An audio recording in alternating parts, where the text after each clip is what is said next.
just realized what I done. I'm sitting there talking to the camera. I didn't even hit the start broadcast. Oh my goodness, I need some more coffee, or I should have drank some more coffee. Anyway, I'm working on my eBay, okay? And I'm looking at this blouse I call it over blouse because it's all button up, long sleeve. It's not really a sweater, but it's by Napa Valley, and I got it for 99 cents at the Goodwill tag sale. And I noticed something that kind of set my gears turning to for my if I get returns or anybody. Okay, let me show you something. My gears have been turning. I've never seen this. It's got a barcode on it. It says proof of purchase required for return. You see that? I'm going to look into getting some of those made up, and I'm going to look into getting so I know you can get that little tool that puts these little plastic taggy thingies on there, hanging thingies. I don't know what you would call them. Those thingies right there. And I'm going to see if I can get,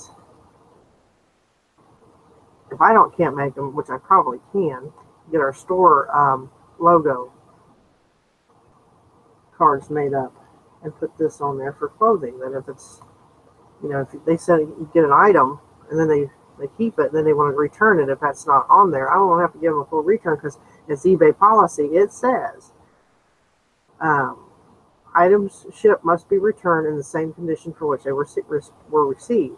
So if your tag's removed and this is removed and they don't send this back attached to the article of clothing, then by rights you shouldn't have to give a full return. You should give a partial return. So yeah, my gears have been sitting here turning, and I just realized I didn't turn the damn camera on. Hello. And I'm going to have to go check on my dogs here in a minute. I have 3 dogs. They all go out at the same time, but they don't all come in at the same time.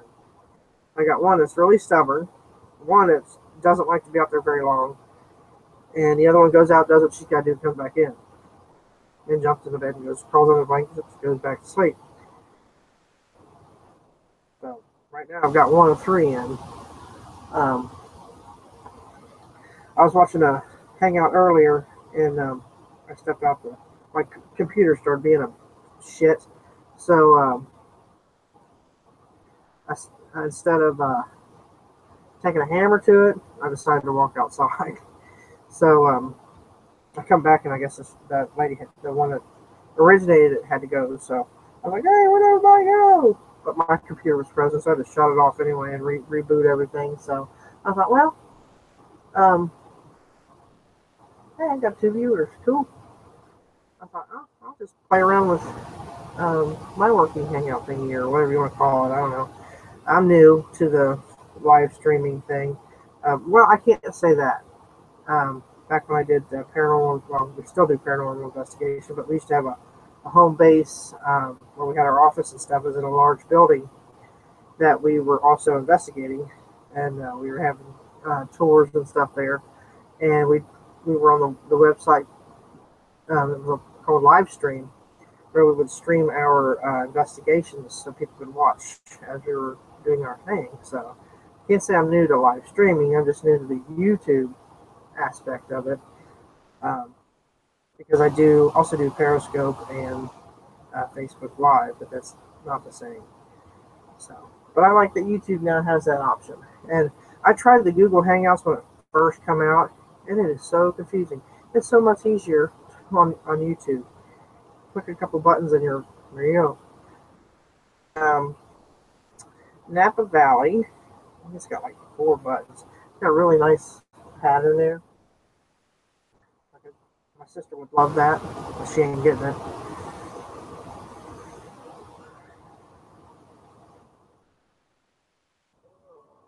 So, well, now we have 1 viewer. Well, I'm not going for a Grammy, so make sure I got all my buttons. But yeah, this was new, 99 cents, tag sale at Goodwill. I love those. And then I got off track because I seen that sticker. But yeah, that's all I'm doing is I'm just sitting here working through my death pile back here, and I have another one out in storage that I have to go get when I finish this one. and I will be done with all the totes that I've been working on, trying to process it and get it all listed, and not buy more. That's a problem, because I love going thrift shopping and looking for stuff to put on eBay. I'm a thriftaholic. That's probably what I should have called myself, a thriftaholic. I don't know how the sound is. I'm assuming it's okay. And I don't know who's in here with us. Um, me, us. Like I said, I am new to this live streaming stuff on YouTube. I've had a YouTube channel for a while, and I come and go on it. But with the new live streaming, I think I'm going to be using that a lot more than I do Periscope. Um, I like Periscope, but there are so many trolls in that, and it's just, and I'm a little hot tempered, and you get idiots in there. I can't stand. um, I can't stand when somebody that you don't know comes in and starts mouthing or being rude and crude. I don't tolerate that.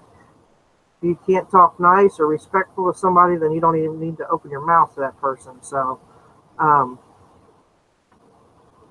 now when I was in school, if somebody did that, I'd put my fist in their face. It's I guess it's my heritage. I've got Native American, German, Irish, Romanian.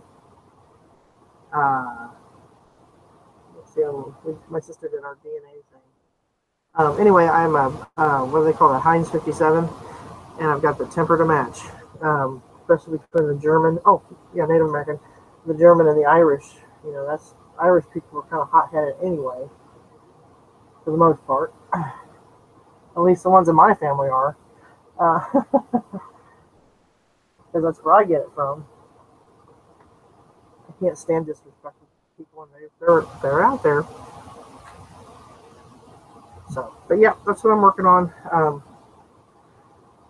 Processing these clothing items. I got that. And this thing here, oh my goodness, it was in a bag by itself. And when I bought it, I did not, I guess it was a shirt. I didn't realize, I probably had my sinuses were going crazy, but this thing smells like somebody showered in white shoulders. I mean, it's like, whoo! Thank God it's not, that one? Sierra. If it was Sierra, I'd be sneezing, coughing, hacking, because I'm allergic to it. Um, but I'm gonna have to I'm gonna have to hand wash this thing because this thing is just reeking of definitely white shoulders and Mary Kay Cosmetics. Whew, that's a thicky one. But for 99 cents, it's a nice piece, nice, attractive, bright colors. That's the way I look at it. Sometimes I don't always buy because it's a designer brand. I buy it because it's eye-catching. And I figure if it catches my eye, it might catch somebody else's. And I bought some pretty crazy looking stuff. And yeah, it has sold. Oh, we got 3 views. I'm not sure who you are, but like I said, I'm new to this, so I don't know. There's a chat that you can, pop in and say hey.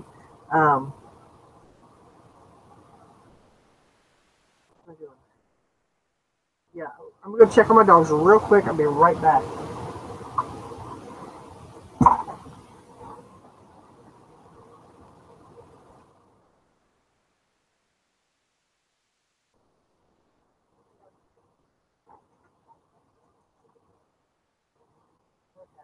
I'm back. Oh, they both come in. Like I was saying earlier, I got 3 dogs, and they all go out at the same time, but they don't all want to come in at the same time.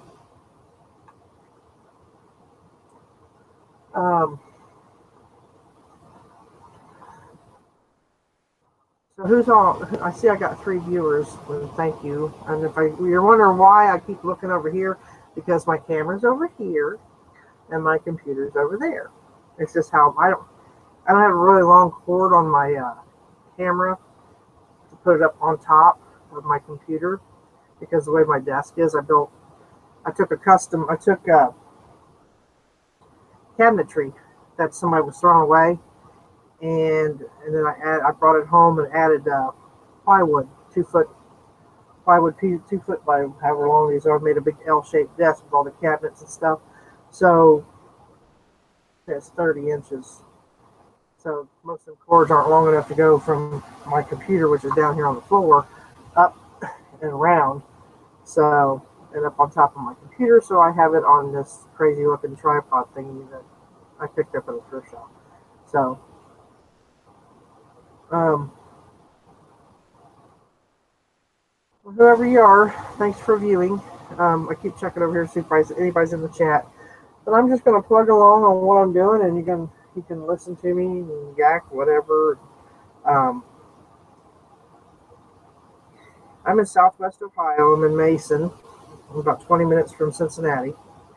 We have several thrift shops within probably a 30-mile radius. So we have 2 outlet bins now. We had only had the one in the area up in Kettering, Dayton, Kettering, give or take, up there by Dorothy Lane Market and all that. And then they just opened one maybe 3 or 4 months ago, maybe a little bit longer down in Springdale. And it's not real big, but it's also right next door to a humongous Goodwill. So, and then we have a thrift shop right here in town in Mason. Lebanon has 2 Goodwills and another thrift shop down the road. It was a church-run thrift shop. So there's 3 there.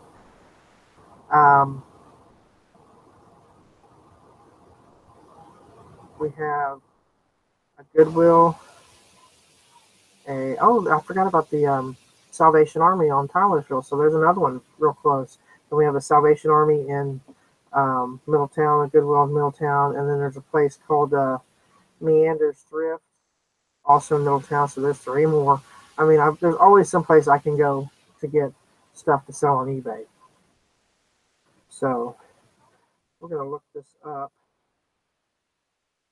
I've never heard of this brand, but it's new with tags and it's nice looking. So I thought, what the heck, why not? And it retails for $52. So, and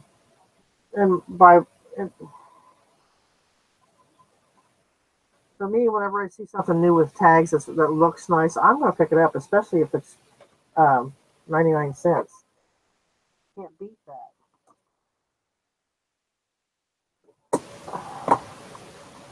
Prefer it free, but I'll take it for 99 cents. I'm not going to complain about that.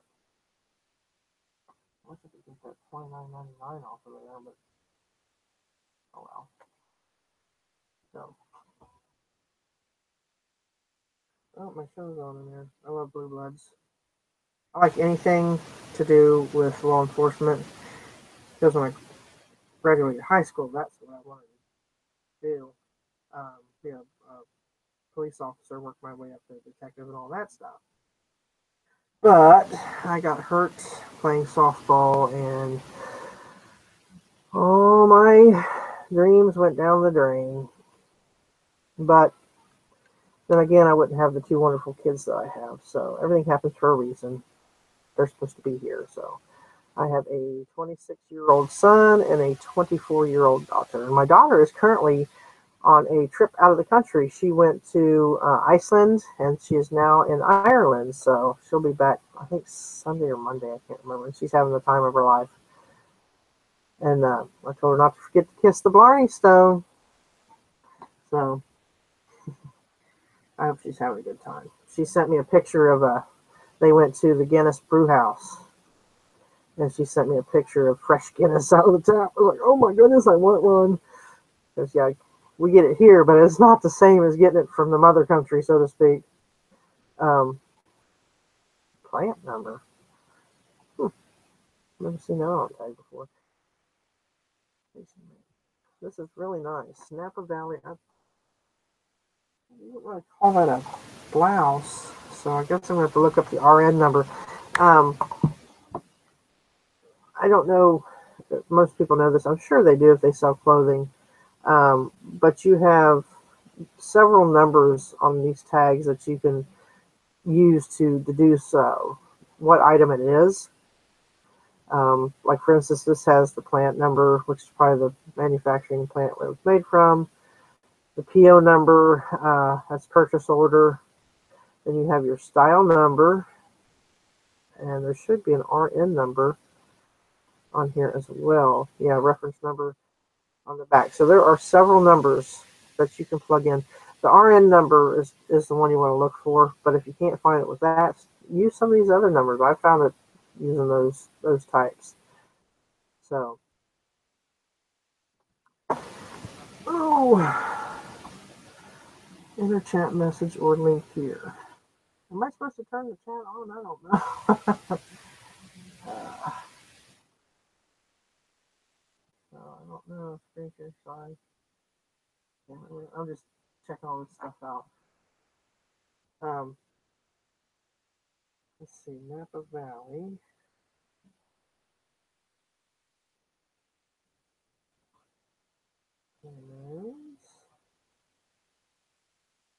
Oh, that's not really a long sleeve. That's more like a mid sleeve, 3/4 sleeve. Uh, so we're going to put 3/4 sleeve.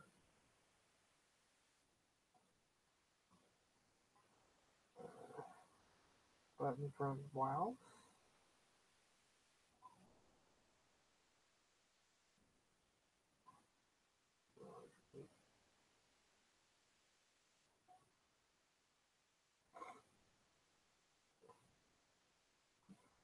If I get a little quiet, I get a little into what I'm doing. Because I'm really trying to get all this stuff listed that I have. I've got one more tote out there after this one. I think I've got a few pieces left on the top. And I pull like 10 pieces at a time and work through them. And I've got probably, I don't know, I think I filled that one out. So I've probably got another 10 or 15 pieces in there. Then I have 3 more bags out in the last tote that I need to work through. So that means I have 6 totes to buy inventory for. So what I'll do is I'll take 2 with me when I go and fill them up. And then if I get extra, then I'll just put it in the other totes. But let's see what we got. I'm gonna have to go on to Google and find this. I doubt.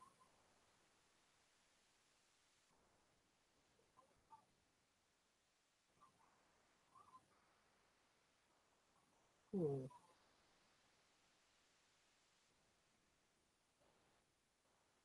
Flounce. Button for blouse. Wow, I don't know what a flounce is.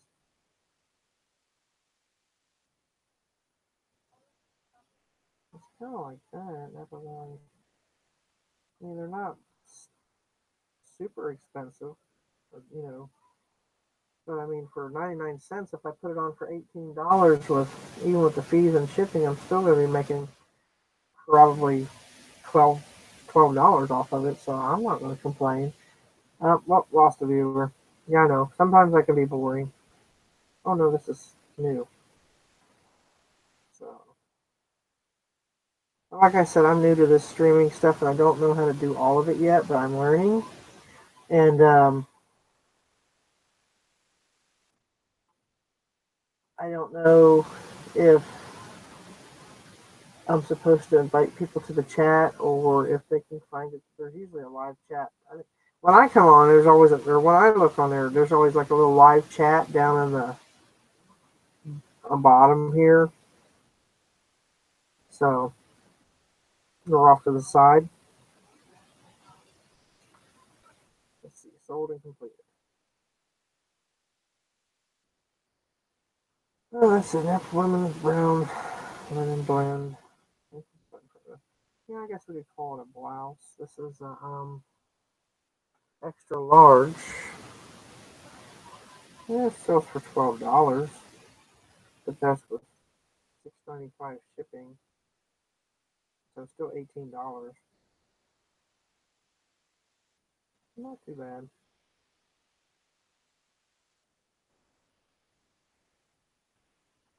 That's more of what I need. Let's see,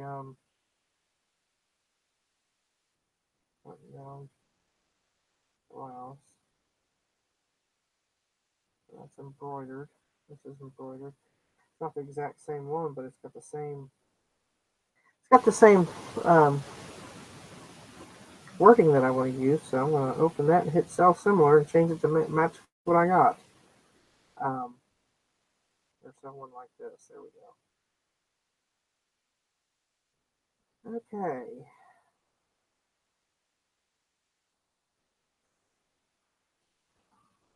Let's see. Let's check the title. So I don't have orange. So Napa Valley. I don't need orange. Because it's not orange. And then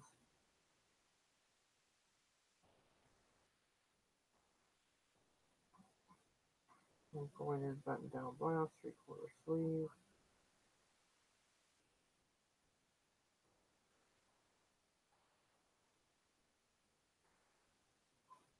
Size. Come on.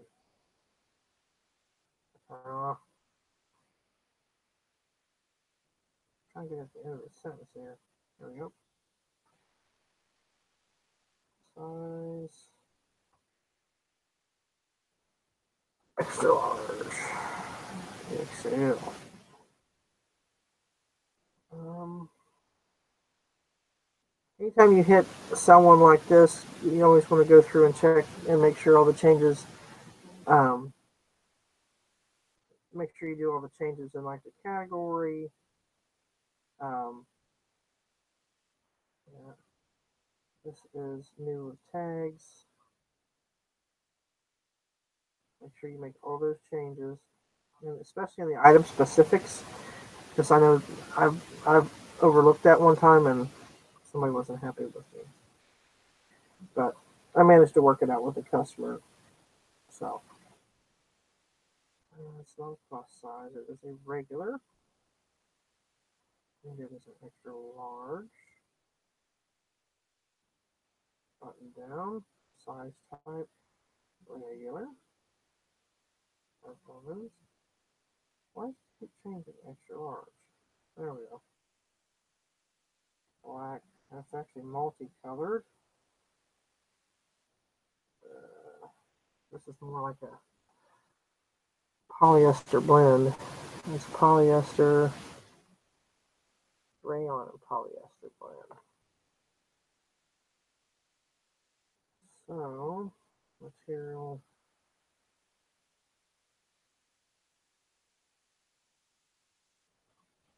Let's get that off. Go up here. Rayon polyester. There's always a where you can add the material if it's not what you're, what you're in the list. You can add it, and I usually do.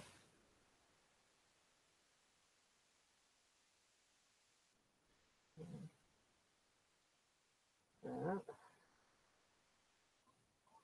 I don't know. Occasion. Eh, it's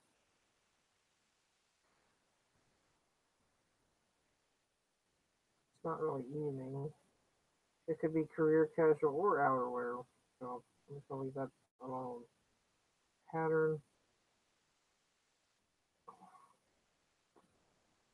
Well, it's not that. I'll just say multicolored for that too.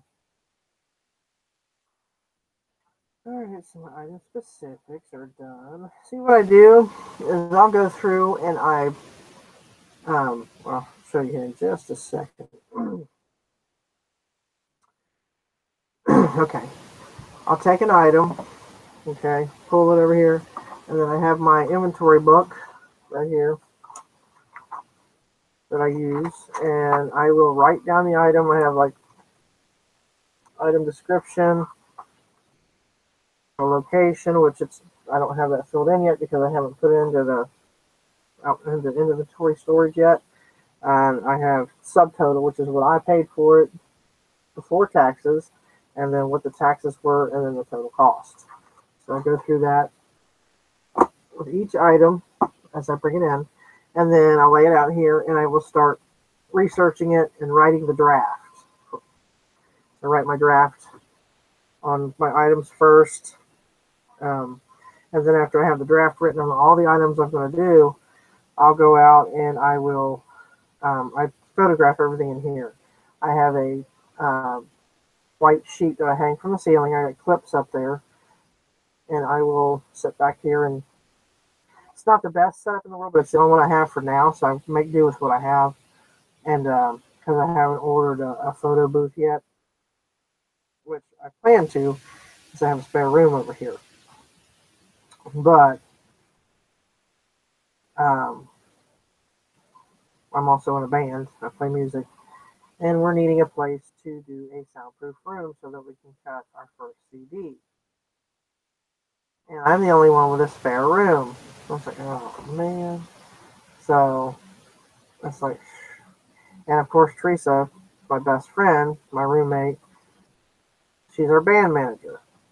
So she's kind of leaning towards turning that into a soundproof room for the band, which I don't have any problem with that. I make do with what I have in here. That's fine. I still sell really well with, I'm not a professional photographer, although I do take halfway decent pictures from what I've been told. Um, but I don't have any complaints as far as color and lighting goes. I do know how to set the different settings on my camera, any camera I use, because I did go through photography class a few years ago, basically just to learn my camera because I got a new fancy camera. So I took a photography class at the local YMCA, and I learned a lot. So that helps, even though the settings, not all the same settings are on your camera phone, but because that's what I use. I use my phone on my camera to take my pictures. Sometimes I'll have plant lights set up, if it's dark outside. Um, so I've even gone outside and taken pictures because sometimes natural light's better than no light at all. Just depends. It's like I had a really nice R&K Originals.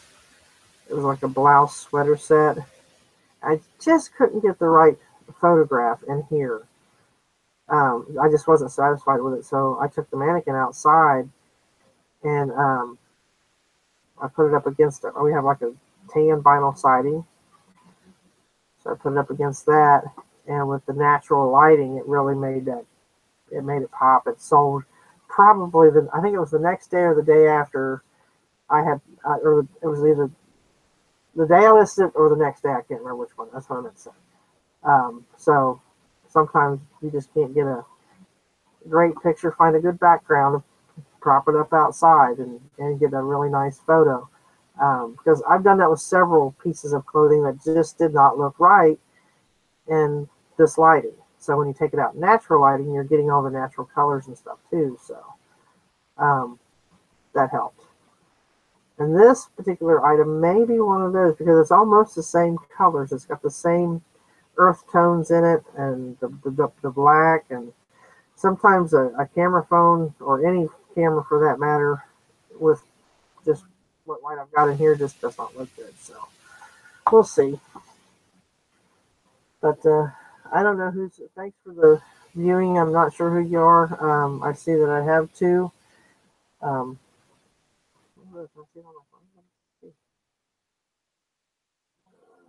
Garage Flips is live, so if I can get bored with me, go watch him. He's pretty cool. Let's see.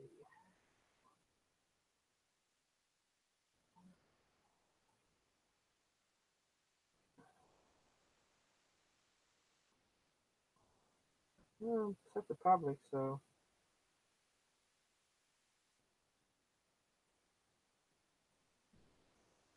just want to make sure.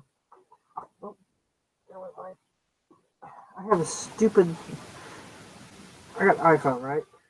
And this, you have to get certain cases for the iPhone, or the chargers won't stay in. Well, I got one that. Sorry. I gotta lift it up and then put the charger in to get the stupid thing to stay in. So,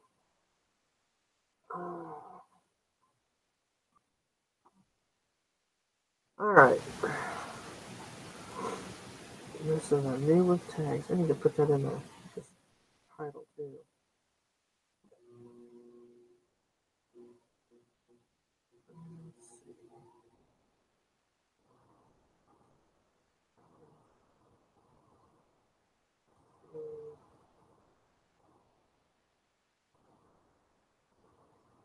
Oh, come on.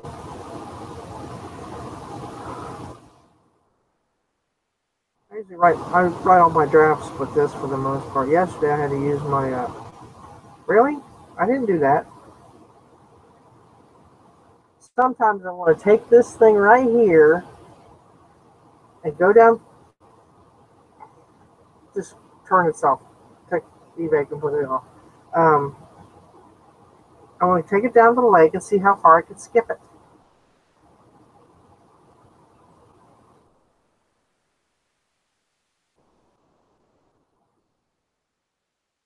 Okay. Or if it saved my draft. Probably not. Oh yeah, it did. Good. And yesterday I had to use my um, computer to write drafts because this wouldn't let me open them. The mobile app wouldn't, because there's some pros and cons to using the mobile app. Sometimes it's a pain in the ass.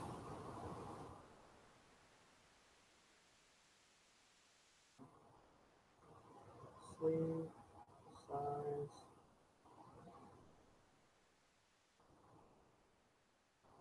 XL.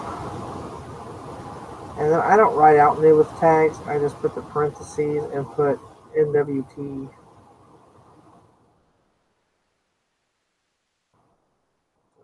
Alright. And it is the description. New.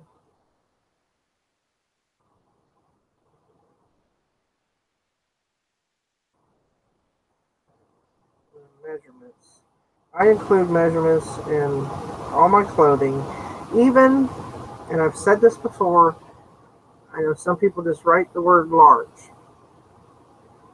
You know, before, when I first started learning to do clothing, because I have been on eBay since 1998, and I've said this before as well. 1998. So, and it was baseball cards, Hot Wheels, vintage glass, and vintage toys. That's pretty much um, all I did. Television. I knew that stuff. I knew antiques. I knew what sold because my parents used to buy and sell antiques, and then they would refurbish antique furniture. So I got to go along on all their picking. I've been picking since I was a kid, basically, and I got to learn quite a bit about glassware because Mom loved vintage glass, the milk glass, the hurricane lamps, all that stuff, and so when it came to Pyrex, Corningware, all those different types of glass, and the Royal Copley chickens, and so I could spot that stuff right off. I didn't have to pick it up and look at it. I knew what it was. So those are the things that I would buy. Um, After a while, it got harder and harder to find these things because of eBay. People started learning that, hey, why am I sitting out here at a flea market trying to sell this stuff to people who really don't want it? I could put it on eBay and sell it, to from my home or whatever.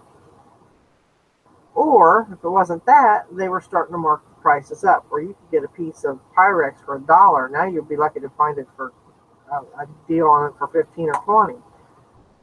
So it got to be too expensive. Same went with baseball cards. I mean, I used to sell baseball cards all the time, and Hot Wheels. The only ones that sell now are the vintage red lines from the 60s, 70s, where now it's harder and harder to find that stuff on a good deal because people know what their prices were.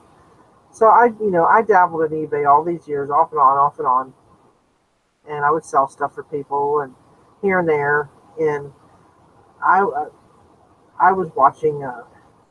Was on YouTube. I think I said this in one of my other videos. I don't know. Um, Watching YouTube, and I was actually looking for thrift hunters because I used to watch it on Spike TV. Well, I found out this was back in 2014. I found out that it was no longer going to be aired, and then somebody had said have you checked on YouTube? Sometimes they put those episodes on YouTube, the older ones. Ones go, oh yeah, I've missed a few, so I'll go check it out. And I was flipping through, you get to the videos that come up because I had it on my Roku. Flipping through, and I seen this title. It says "Make money on eBay by selling used TV remotes." I'm like, what? I said, really? Okay, I'll bite. So I clicked on that, and it was the Gill Daddy videos and Gill Mama. And I started watching. I was intrigued. So I got on eBay. I pulled out the laptop. I hadn't, done eBay in probably a couple months. The last thing I had done was I sold a bunch of stuff for a guy that cleaned out the lower half of his building. Um, I sold all the antique stuff for him, But that's about all I did with as far as eBay goes. And I thought, I didn't know about how to do the solds and completeds and the buy it nows and the select the use and see what compare what they're selling for. I didn't know how to do that. Never thought to even. I mean, I seen it over there on the side of the thing on the computer, but I never thought about it. And so after watching those couple of their videos and looking at the solds and completeds on what they were selling, a light bulb come on. And I thought, So I started looking up other sellers, and I come across Stephen Rakin, who does clothing. I would have never I knew vintage clothing sold, but I'm talking like Donna Summers platform heels and big bell-bottom pants. We don't find that too often around here. At least I don't. And I think it's because I got competition that does nothing but vintage clothing. But anyway, I would have never guessed a used pair of shoes would sell on eBay. I'm thinking, what? Used shoes? And I thought, well, that must be just people who have a foot fetish by that, or something like that. So I started looking that up, and then I come across him. He does nothing but sell shoes. Can't remember his name. Anyway, I thought, okay. So I thought, you know what? This weekend we're going to the thrift shop. I thought, I'm going to try this. So I went and I bought a few pieces of Ralph Lauren, some Oscar de la Renta ties. I found a pair of Allen Edmonds shoes and some Brooks Brothers. I knew Brooks Brothers was good because my sister had told me to keep an eye out for Brooks Brothers. So I told her what I was going to do. So, but the Allen Edmonds, I'd never heard of that guy. But I couldn't pass these shoes up. They were brand spanking new. They weren't even supposed to be out in that particular area. Because normally the Goodwill over here in Middletown, if they get really good shoes, they'll take one and put it on display and then keep the other one under the counter at the checkout. Well, these are out on the floor. And they never seen it. I think it looked like somebody took them out of the box, looked at them, put them on the rack, or whatever. They've never been on the ground. There was no scuffing, nothing. They still had the paper shoved up in the toes. And they were $3.49. So I grabbed them. I thought, man, these are nice looking shoes. And I didn't look them up.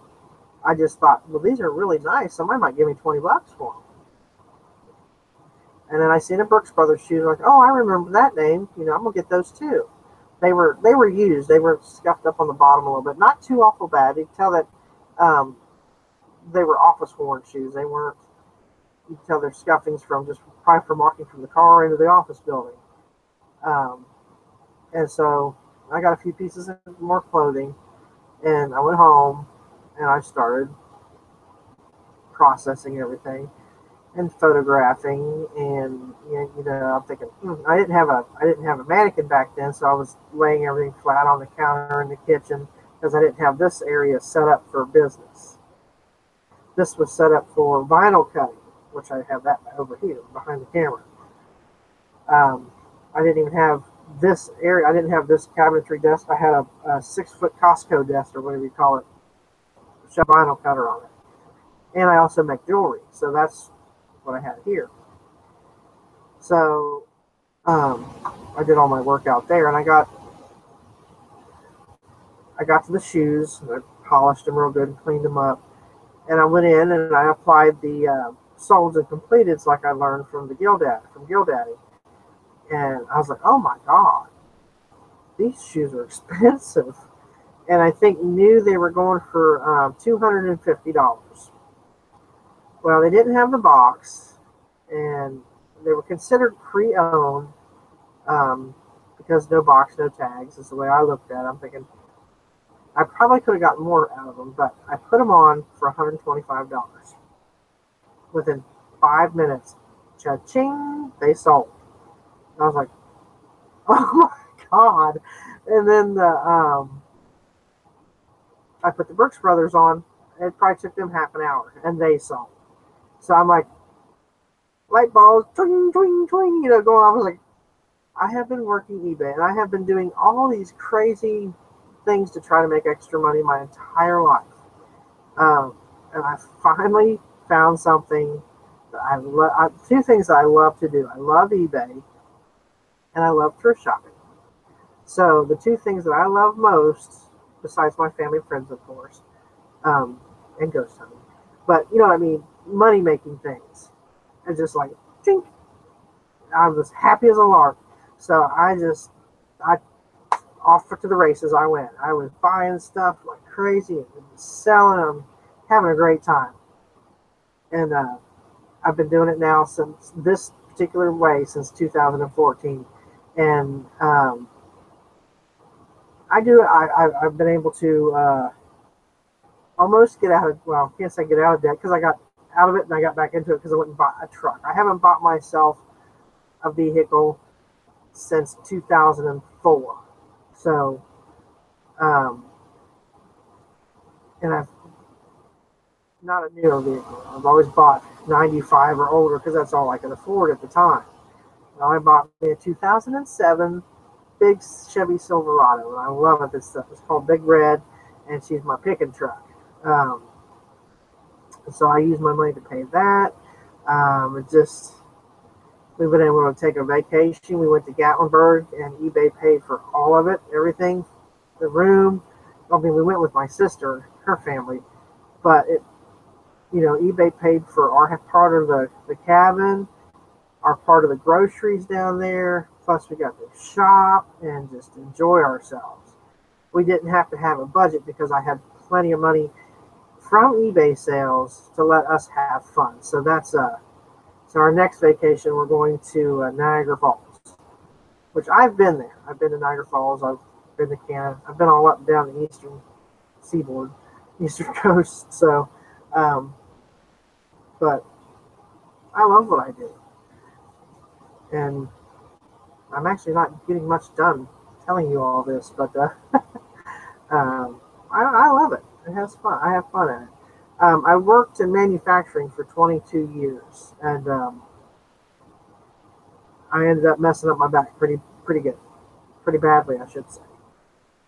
Um, I ended up having to have a cage built in my spine. It's called the H cage. I have on top of that, I have degenerative disc and bone disease. Um, I could no longer do my job. So here I am. I'm doing, I've always done eBay. From the time I was taken off my job to the time that I found this particular way of doing eBay back in 2014, I was taken off uh, work in 2005. So for 9 years,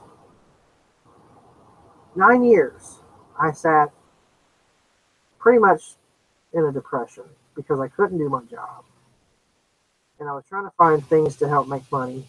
And I couldn't, I have Social Security now because of my back and my heart. I have a bad heart too. So, but for 22 years, I worked hard, nonstop. I went in at 4 in the morning, and I didn't get to come home until sometimes 8 o'clock, 9 o'clock at night. So I was used to that, constantly doing something for all those years, constantly working. And then when I couldn't do it, I'm like, what do I do now? So, and I did sell on eBay off and on. I sold some plates that my sister gave me one year for. She gave me some collector plates that somebody had given her, and I sold them, and that's how I paid for Christmas that year because I had no money coming in at the time. It was right after my back surgery, and my disability, long-term disability, didn't kick in until January 31st of the January 31st of the new year of 2006. So I had nothing coming in. So eBay helped me out there. I also sold at that time. You could sell. You remember the Nextel phones where they were push to talk walkie talkies? I sold it. I got a big box of those. I bought them from one seller on eBay for like $50. We got them home, and I wasn't able to get up and walk around or do anything. So Teresa went and bought TV trays to keep my laptop on, and we had a wireless printer that she set in the kitchen. And back then it was, you had to print your labels out and tape them on. Well, anyway, we went through these phones and we took out all the SIM cards. Okay, took out all the SIM cards, and then we found ones that were all intact. Sold those as a lot. We sold some, we parted out some. We parted out. We probably made $400 or $500 profit on that $50 investment. Plus the plates that my sister had given me, collector plates. I think I made a little over $1,000 that year that I used for Christmas. So, um, but even back then, it didn't dawn on me doing eBay this way with clothing. If I would know now, back in 1998, what I know now, I could have quit that job and I'd still be in perfect physical health. So, well, I can't say that because of the heart issue, but the rest of me would be fine. So, but yeah, but that's kind of my backstory, and I've been doing it this way for the last 3 years, 2014. Yeah, 3 years, and I just keep going. I love it. I mean, the I love the hunt for this stuff. I love finding that special piece that somebody's just gonna have to have. Um, it just gives me purpose, and I bring money into the household, and it helps pay the bills. So that's what's important.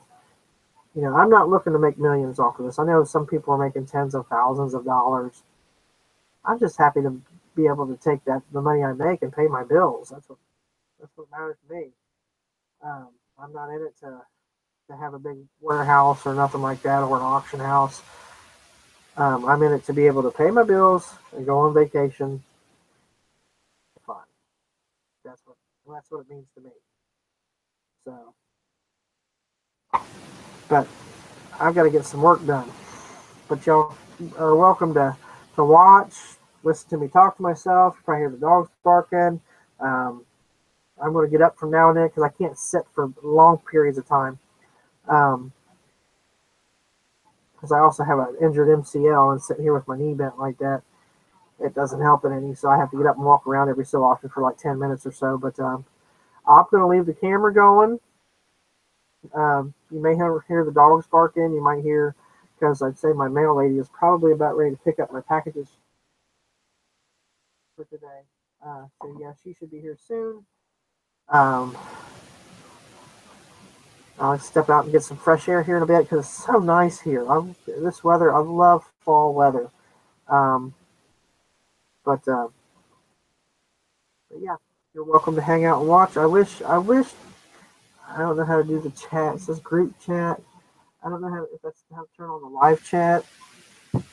Um, I'm looking. That's why you're only seeing the side of my head. Use links. Okay. Well, I'll go ahead and write something in there. Maybe.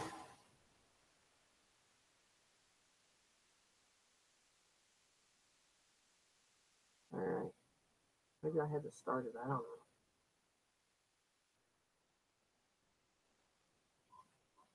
Let me mute my phone here and see if there's a live chat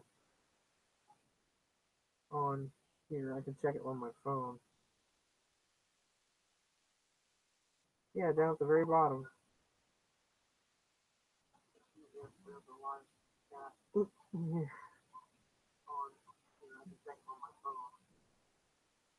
See down here at the, I, if you're on a mobile device, I think it's here on your phone, and I think on, let me see, on,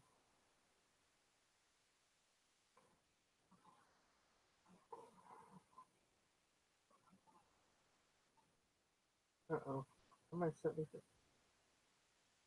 I noticed that if you open your YouTube and mute it while you're listening live, you can read it. No, I didn't know that. Let me, like I said, I'm new to this, so I don't know half the stuff I'm doing yet. I'm learning, but we all have to start somewhere, correct?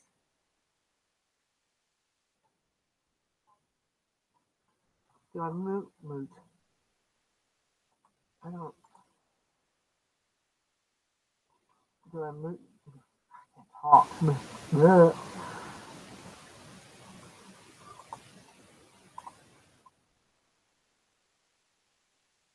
My microphone? Oh.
Okay. Not exactly sure what part I mute. I'll get the hang of it.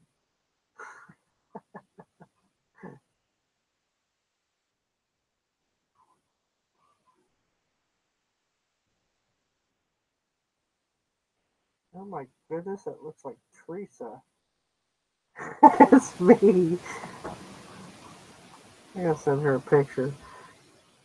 That's funny.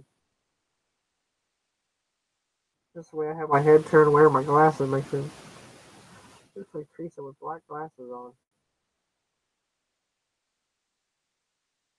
You're gonna say, who is that?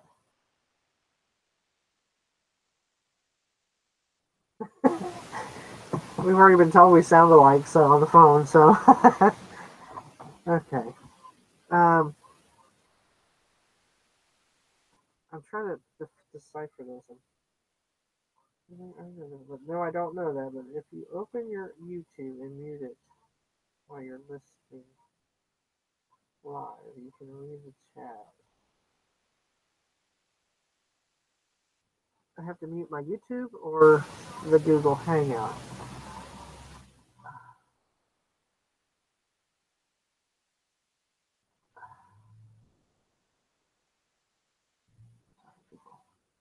I'm afraid to close it down a bit. I know I just froze myself. What's this?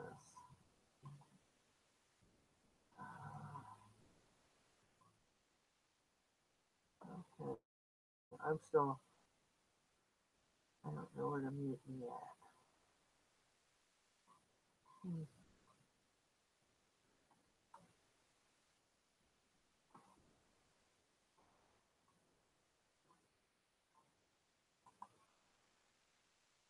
Okay. I'm still.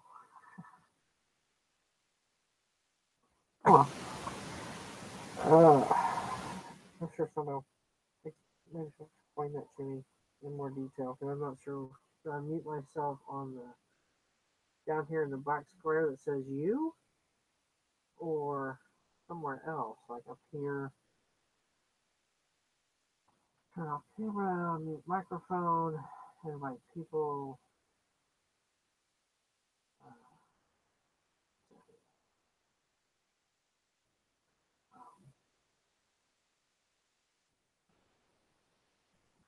Uh, but if I mute the microphone, they won't be able to hear me, right?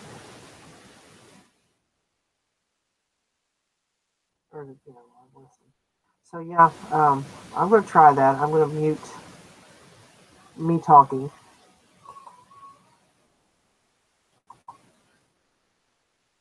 Well, I don't know what I just did. I got a white box around here now. Okay, yeah. All right, let me do this.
Video manager.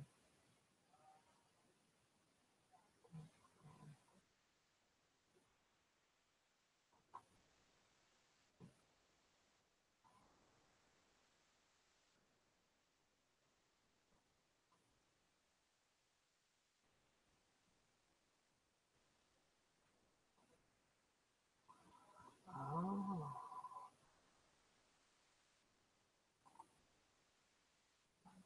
I need to go into my channel. I'm guessing. I could be wrong. No, maybe. Myself. I do that quite often too. And sometimes I answer myself.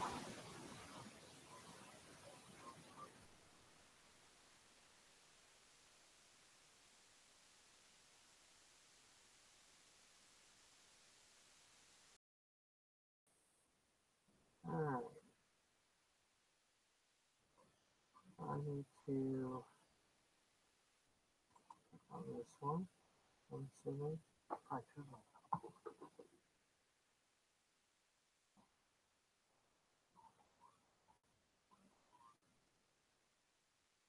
Alright. See what you're saying now. Okay.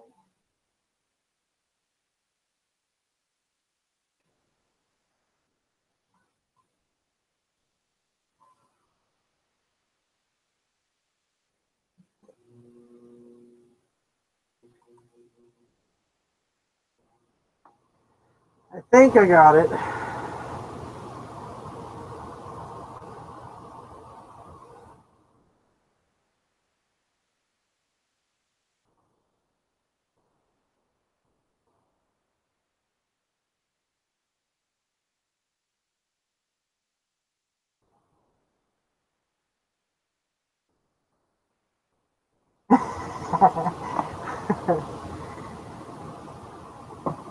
I'm used to talking to myself and my dogs. But I see it now. Um, the video is lagging a bit, so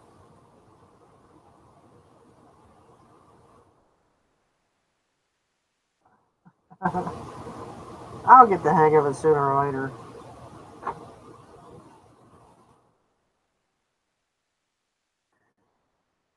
Uh, yeah, there's times when I want to take this out to the firing range and just shoot it. So,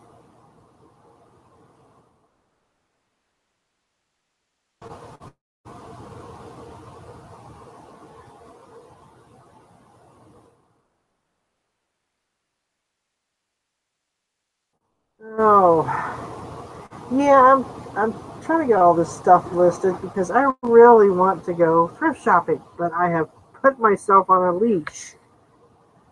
Um, which Teresa, she's happy about that. She's not the type that she likes to go thrift shopping for like 5 minutes. So, time, isn't it? I never did finish this listing, did I? So,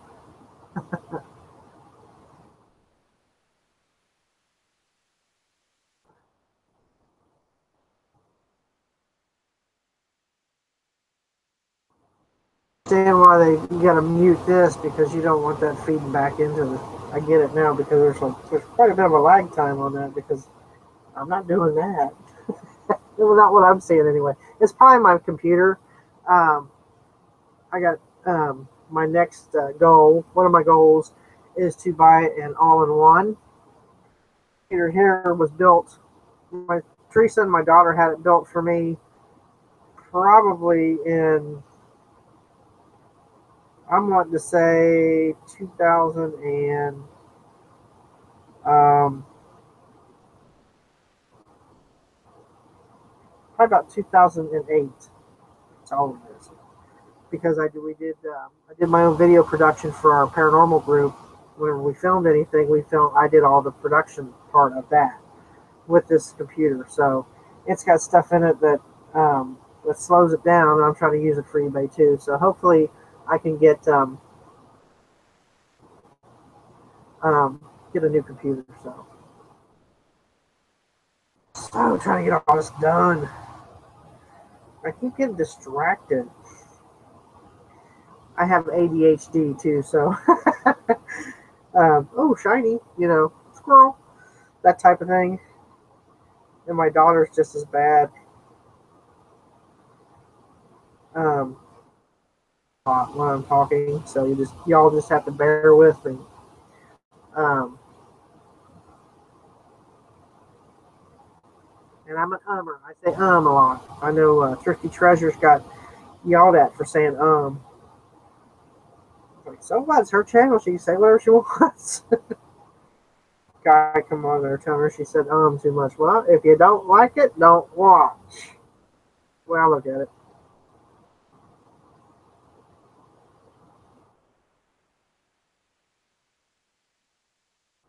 Yeah. Yep, that's me. I'm the ghost hunter. Um, going October 28th, we have live on a 7-acre lake here where I live. And back in 2004, there was a lady killed back there on Halloween night. Well, it being Halloween, nobody thought anything, all the kids and screaming and stuff going on anyway.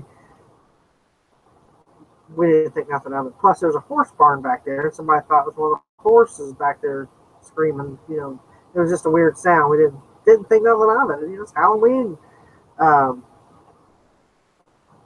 so we're going to go back there and do another investigation. Teresa's nephew, he wants to go see if he can have an experience because that area in general, at nighttime than it is during the day. There's a lot of history back there on that land. Not all of it's good. Um, so we've been focusing a lot on that. We're hoping to do like a mini documentary on that. See, I'm getting off track again, but anyway, I'm gonna finish my sentence.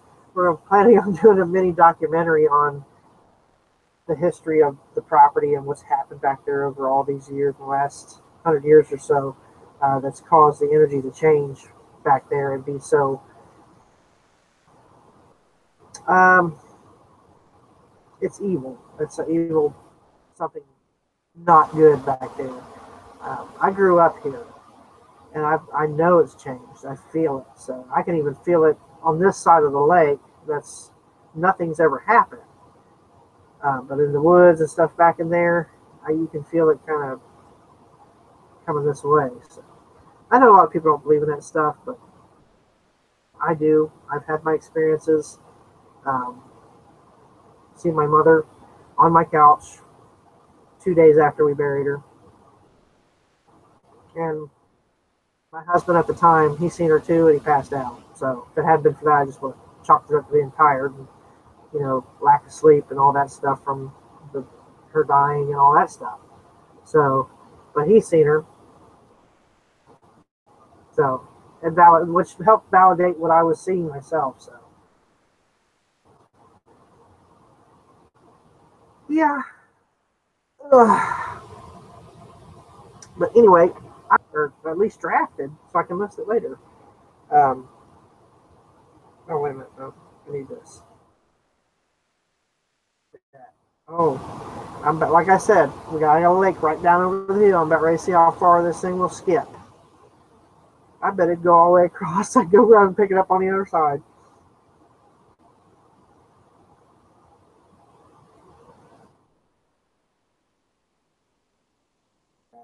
Sometimes I feel like it. It's got a mind of its own.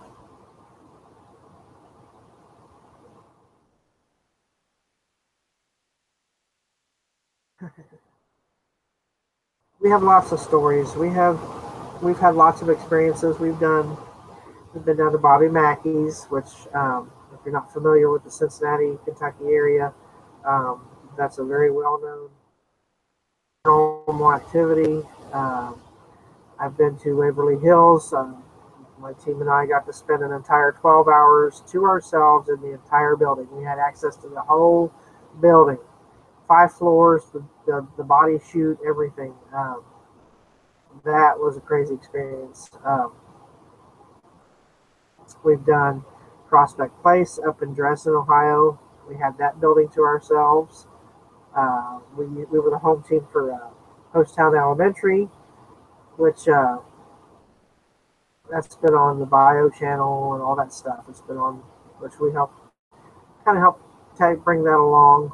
But it has to be on all these shows, but that's not what our team's about. Our team's about learning, others experiencing paranormal activity within their lives and how to deal with it. For fame, but we've done a lot of residentials, help people out in their homes, understand what they're dealing with and how to, cope with it, or, take back their home, so to speak. To several places up in Dayton, Patterson, Homestead. That was really, really cool. Just all kinds of different places. So it's fun. We were in it hot and heavy for a long time because people were calling us left and right. It was like Ghostbusters, we got one type deal. So, but then we kind of backed out of it because it was kind of consuming our lives. We were spending so much time and money on equipment and traveling, and just it was crazy. So now it's a service, like, especially if there's kids involved. We'll jump at the drop everything at the drop of a hat to go help family in need when they have kids and natural paranormal. Okay, item specifics. I thought I already filled this out. There's a regular.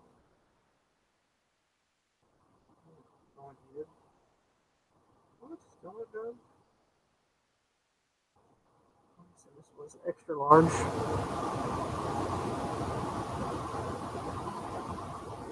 No, we don't. We don't ask for money. Everything we do comes out of our own pocket. Any group that asks people for money, send them packing because they're jokesters. We don't deal with that. Everything we did. Now, we did make T-shirts for our group, like the paracord bracelets, and my sister and I made necklaces, and we would sell that stuff at conventions and stuff, and or we were asked to speak at one of the local libraries every year, and at one of the establishments that we actually do investigations at. It's going to sound funny, but it's at a donut house. But it was not the donut house itself; it's the property that it sits on that was causing all the issues. So they have us come out every year around. So sometime in October we'll be doing that again. We have a meet and greet, so we do that every year. I cut vinyl stickers with our logo on it and stuff like that. That's how we make money to support what we do. We don't ask money. That's just wrong. We also do house cleansings and stuff like that, and we don't ask for money. You just don't do that. And with enough stuff and scared to begin with, they don't need to be somebody sticking their hand in their face saying that'll be $100, please. We don't do that. And we'll call out the ones that do. Scum they are.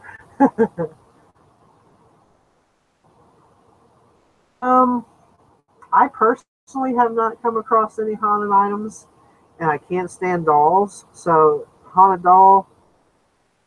Now I like the movie Annabelle, but I swear if somebody was to sit and give me that doll, that's too freaky. I've always had a thing with dolls. I'm not a big doll fan. Figures, yes. Dolls, no, they freak me out. Especially the old ones where their eyeballs roll back in their head, where one's eyes open and one eye's down.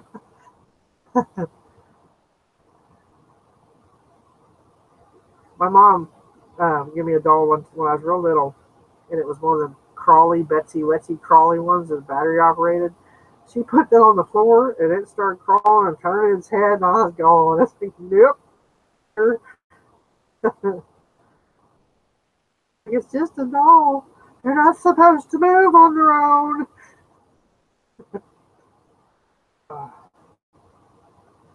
Freaked me out.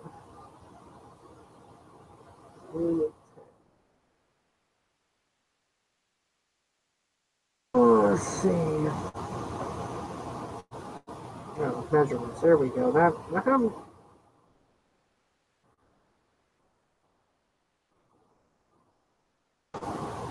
see clowns too. Oh, I love Stephen King. So I've seen the original movie, and we went and seen the newest one, and I loved it. I thought, I thought for sure it wasn't going to measure up to the first one, but it did. It surpassed the original It movie. And I've read that book probably 6 times. Um, Stephen King. I'm a huge Stephen King fan. So considering what I do as a hobby, that's probably understandable. Read a lot of Heather Graham. She does paranormal romance type stuff. Still a really good writer. I like it. I like detective stuff. Paranormal detectives. Measurements. Kind of like doing the hangouts because I'm here by myself most of the day. At least till like 4 o'clock, I'm here by myself.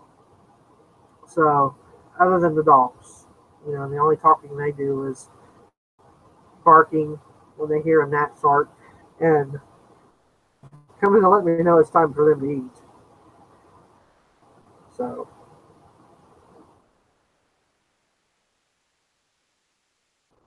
yeah, the new movie it made me jump.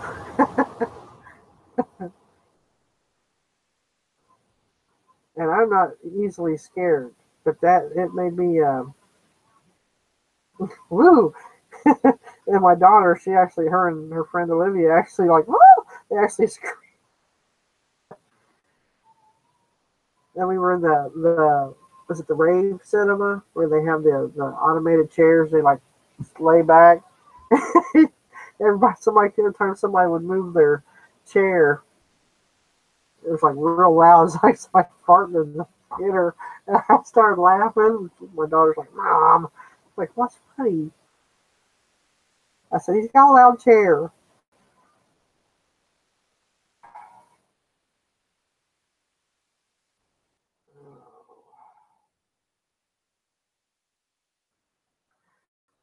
Where I can actually measure this piece of clothing.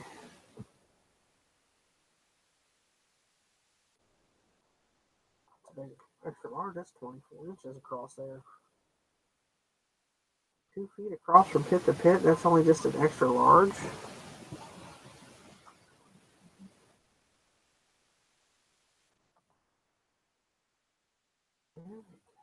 That's why I put measurements in. I was touching on that either today or yesterday or one of my videos about why I think it's important to put measurements in, which I'm sure you guys do too. Um,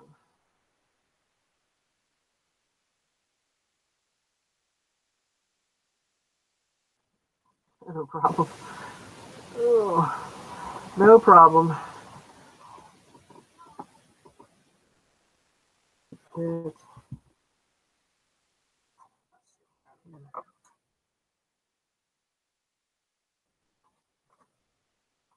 sleeve length. Um, let's see. Yeah, I go with the arms again.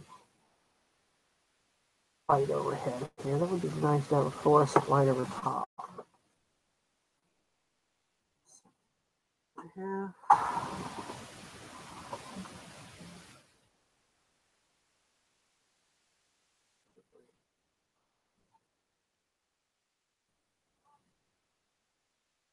13.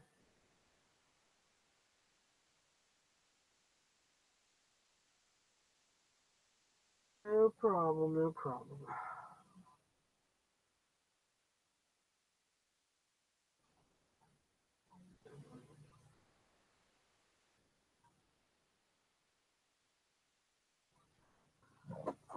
I'm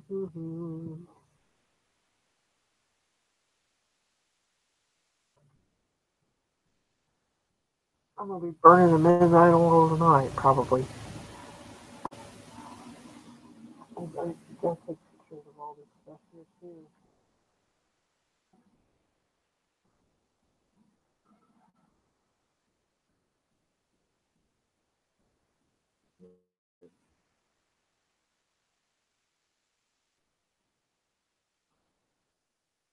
Alright, $18.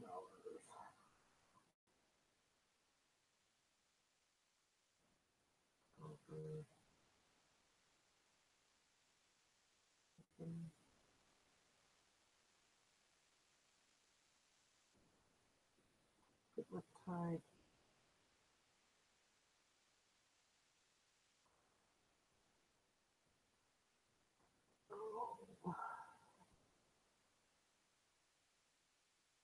Three watching him. I got 3 viewers.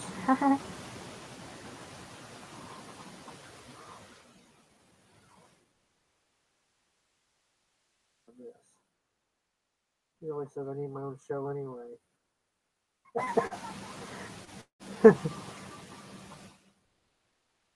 He said if I was in a sitcom, she'd watch it. I was like, well, I would hope so.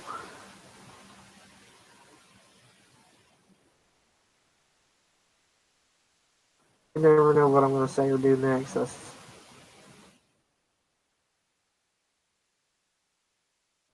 kids, I like to play PlayStation with them, and one of my favorite games is Resident Evil.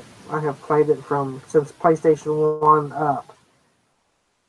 They're in laugh while I play that game because I get in my own little world. You know, it's it's just funny. I guess they just love it because I'd kick the heads off the zombies and just the things I'd say and do. They'd laugh till they had tears in their eyes. That's so funny.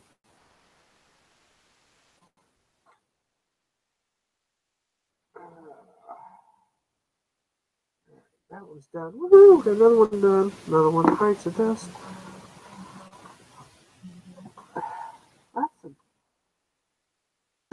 extra large. I'm sorry, but that thing, it looks like it should be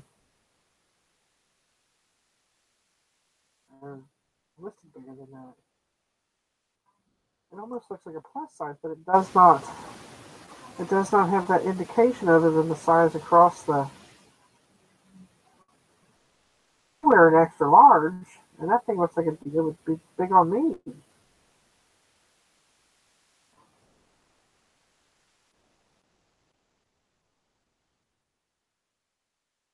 The Google search here. Let's see, it might be for. I better check that out first before. That's 24 inches from pit to pit, which is from here to here. That can't be just an extra large. It has to be a plus size extra large. Because most generally, extra larges are about 2 inches, give or take. Look that up because I think numbers. I think that could be a plus size extra large.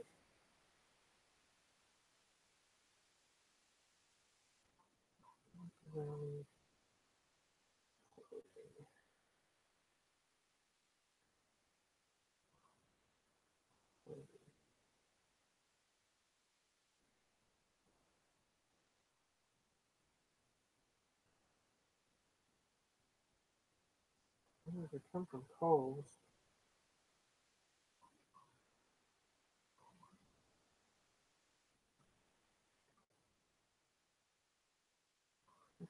Size chart.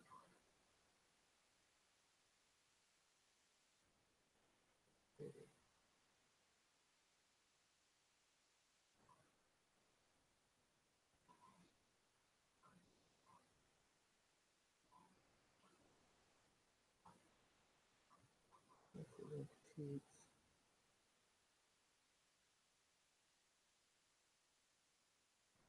Plus size Napa Valley Comfort. I was right. It is a plus size.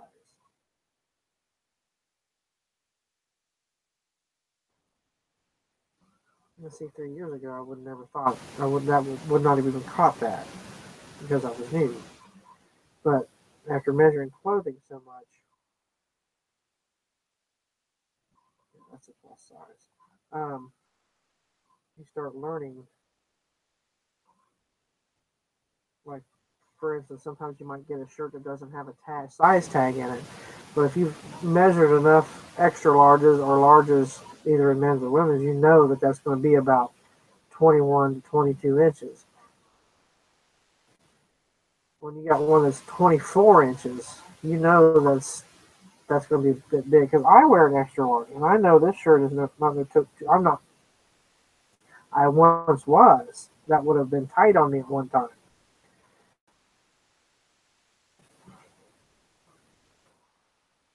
I've lost almost 80 pounds in the past year and a half. Still got some to go. The doctor's been on me because of my heart, basically, and it's my back and my knees. It doesn't help either. So, but I've been working on it. It's really hard though because we have like a yard bar. Not, we have a barn, and half of it is a bar.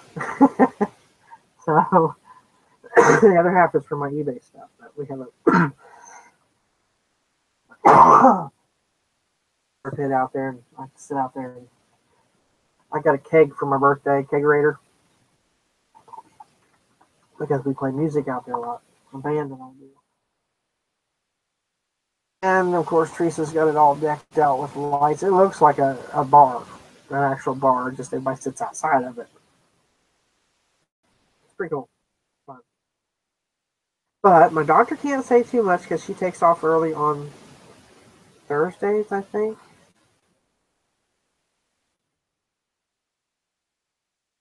Yeah, she works late on Thursdays because she comes in later on Thursdays because she goes out Wednesday nights. Her husband go out to the bar, so she can't say too much about me drinking beer. For the most part, it's got water in it. I don't do that like every night or anything like that, but I like to go out every now and then and have a beer. It's nice having the keg and not having to go anywhere. But that's another thing that eBay bought. Teresa was able. She went and bought me a kegerator for my birthday. Okay, this is going to be ridiculous.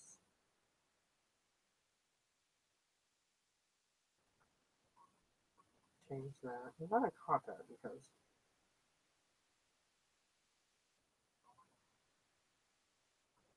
I need that in there.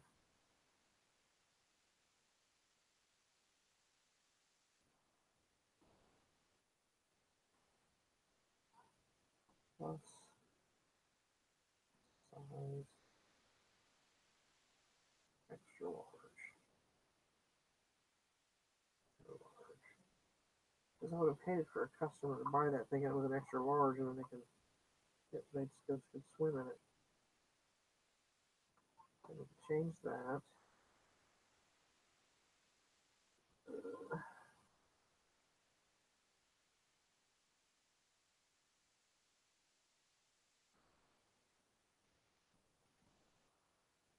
Oh, I just read what you said. You're not a distraction.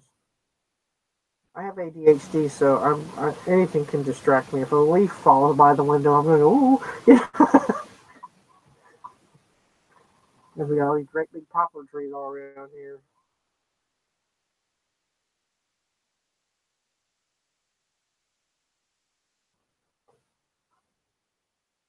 It does not take much to distract me. I distract myself. Oh.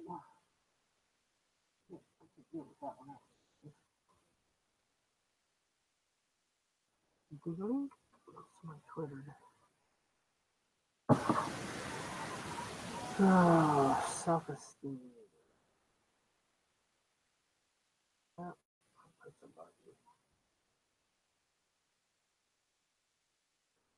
Yep, smells like that. I'm gonna have to wash this one too. I washed them already, but I didn't. But I had them in the same tote as I put that one there. You know, it's pretty bad when somebody wears so much perfume that their perfume walks in the door before they do.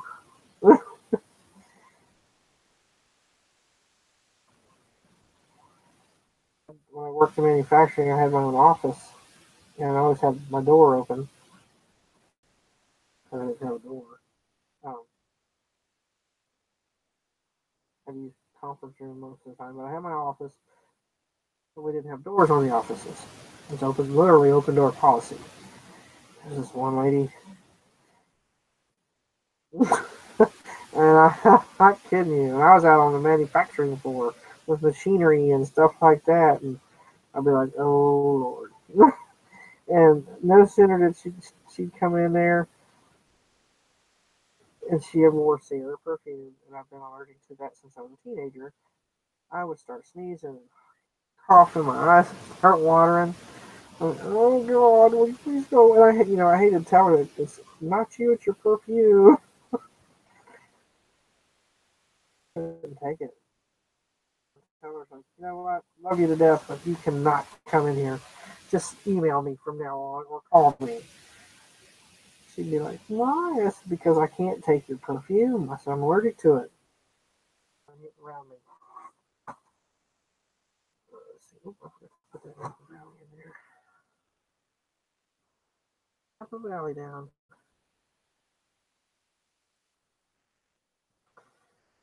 It is.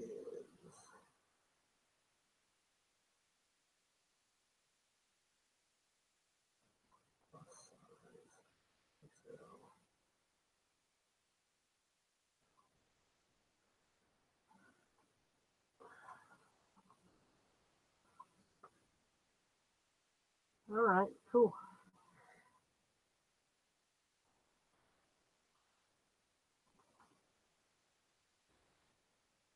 Me, I'm working on a new piece. I'm gonna step out here in a minute after I get this piece done. I'm gonna go outside, stand up, and walk around for a little bit for just a few minutes. Um, my knee and my back don't get too stiff. Yep, this was a 99 center. I love Tag's House. I love free stuff more, but I love Tag's House. Self-esteem. I have heard that brand. Some of the stuff I bought this last tag sale, I'd never heard the name brand, but I just like the design. It catches my eye. I think this is a self-esteem.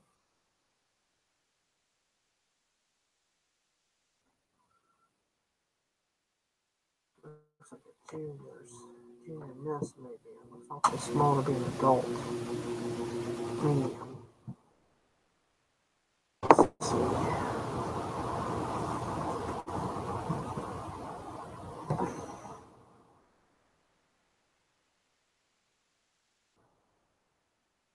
That's like 16 and a half. That's gonna be a junior miss. Put that on the tags. Now you gotta play detective.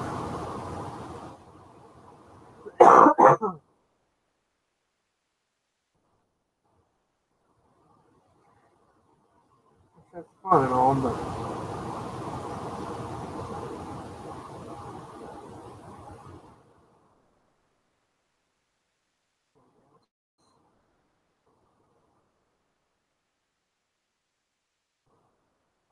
this would have to be a junior miss. There's no doubt about it. Let's go with this face. Self-esteem. I bet that is.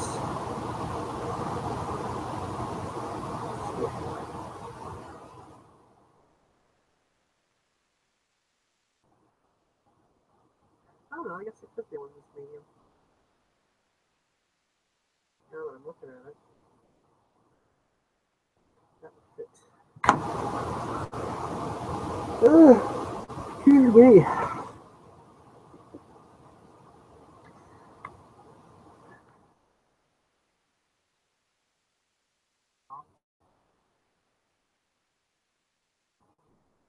That's one thing I have not done yet is sent an item that still has a Goodwill tag on it. Thank God. I know others, it's happened to them, but luckily I have not done it yet. Knock on wood. And don't bark, dogs. That was me.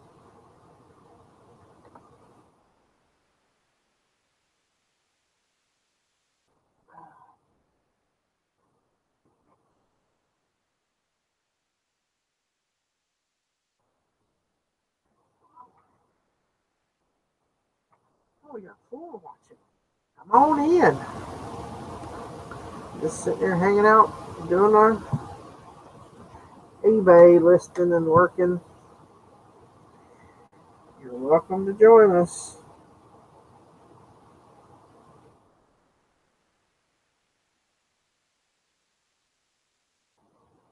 Oh, almost forgot what to see. Distract myself. Forgot what I was doing. You do. Alright. No, don't allow Coles access to my camera or my current location. I don't want Coles to know where I'm at. Coles need to know where I live. Isn't that weird how that stuff pops up there? You go searching for something, all of a sudden something you're searching, an ad pops up wanting to know your location. No. Searching for a shirt, not the store it was purchased in.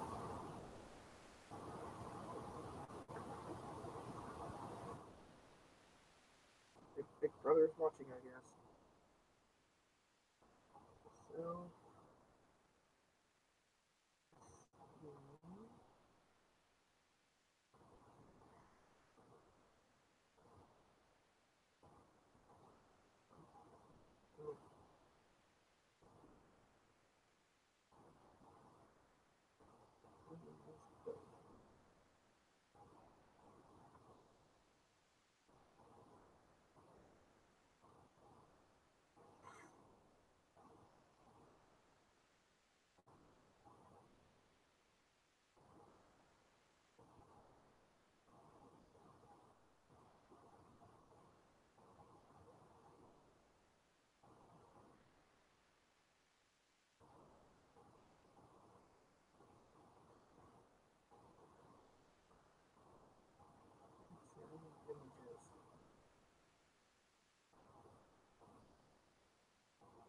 yeah, the women's alright. Good. That's what I need to know. Women's. I'm going to finish this shirt, then I'm going to step out here in a few minutes.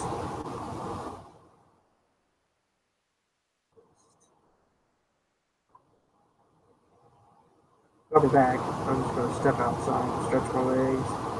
Or take one of my dogs is going to follow me out.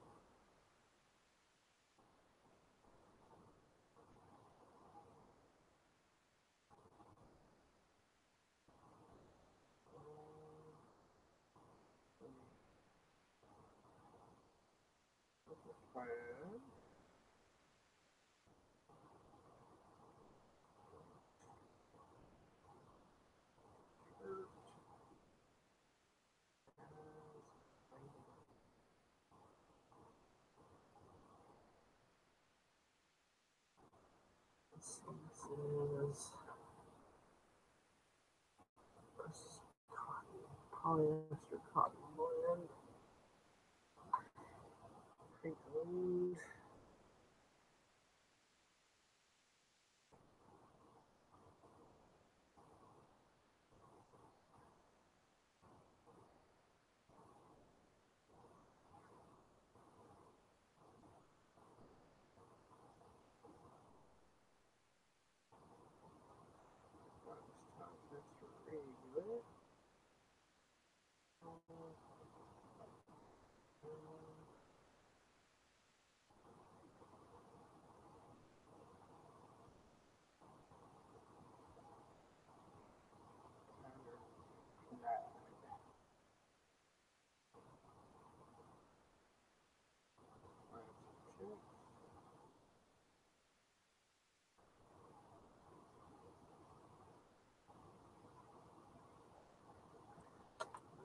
style is tennis shoes. It's a neat little shirt. I like that print on it. I haven't been that size since high school. Hang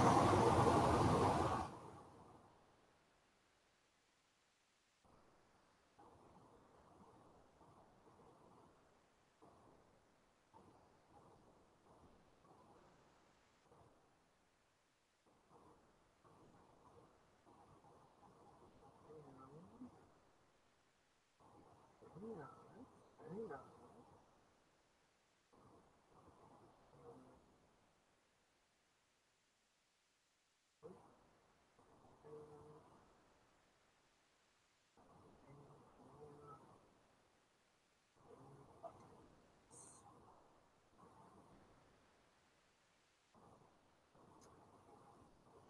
Check the armpits too for holes. It seems like you have a perfect shirt, and then you go look at the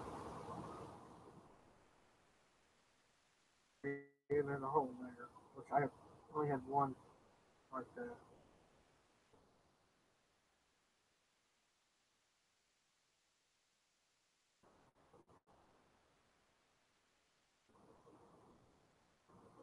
Yeah, I guess it's supposed to be.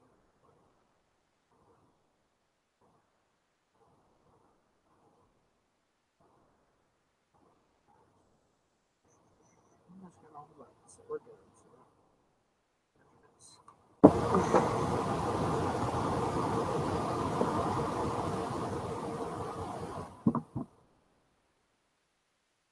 all right,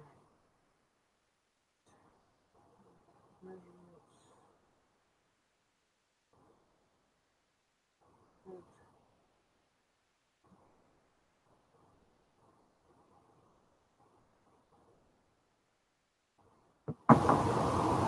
I just realized my clock isn't working.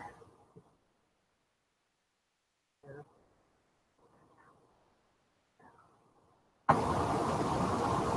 17 and a half.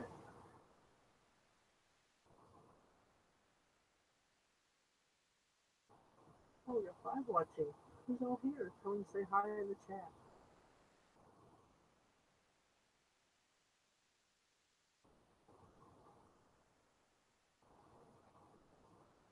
There we go.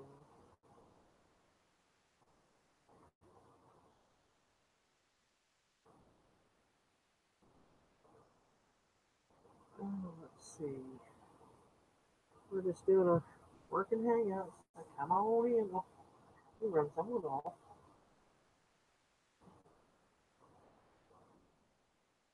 Yeah, there we go.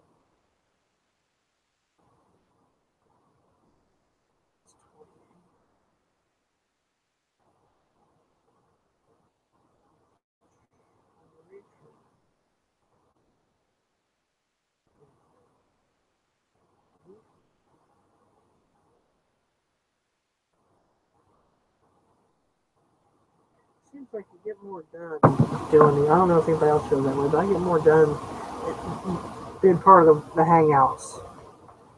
I don't know if it's the camaraderie, the fact that we're all basically doing the same thing, and we relate to one another and all that good stuff.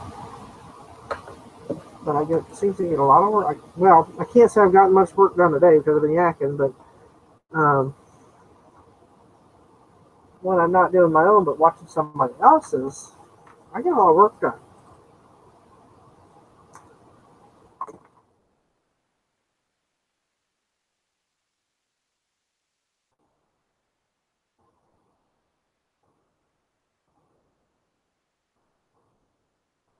Maybe one of these days I'll learn how to add people to the work to the whole thing.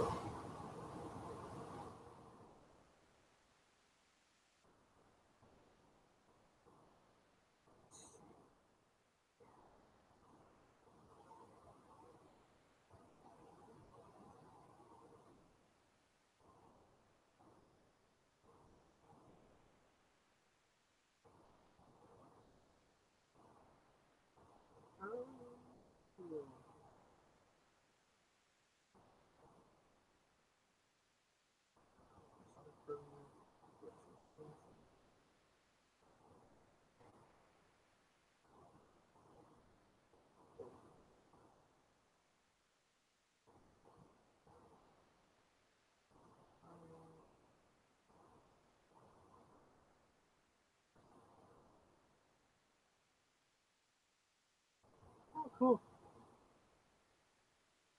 That's awesome. Thank you.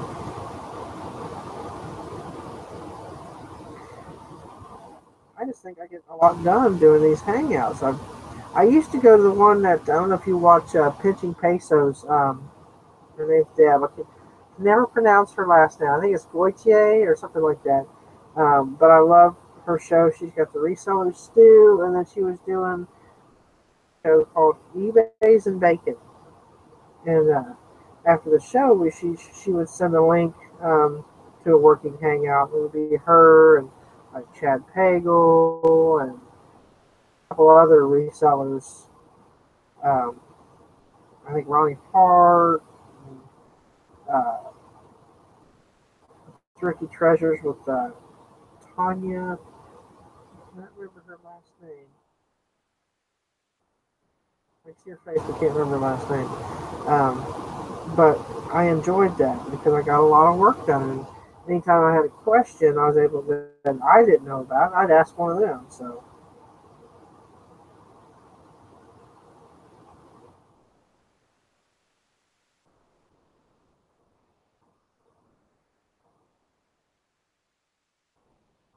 pretty cool. Now what was I doing? Oh,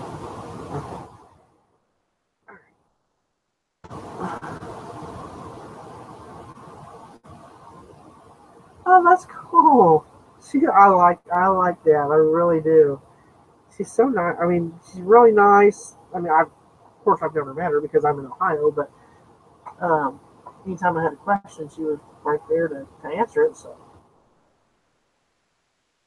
she's funny. I love watching her videos.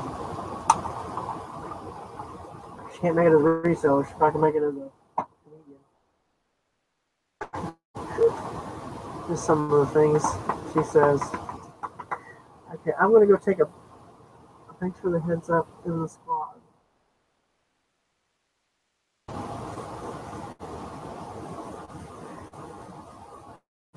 I'm gonna go take a break. Stretch my legs. Go outside. Um, I'll be right. Well, I'll be back in about 10 minutes. So y'all just talk amongst yourselves.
Oh,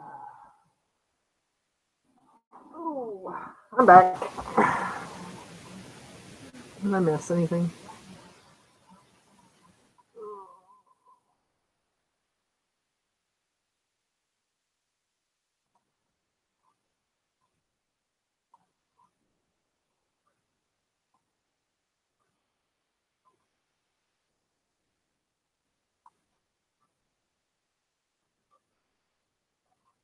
I haven't seen a I'm just checking the chat.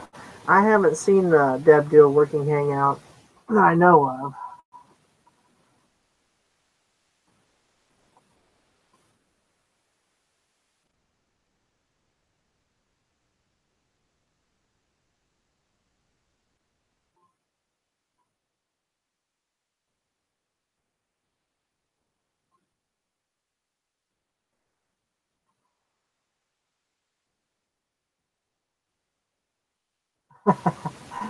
Thanks for smashing the like button.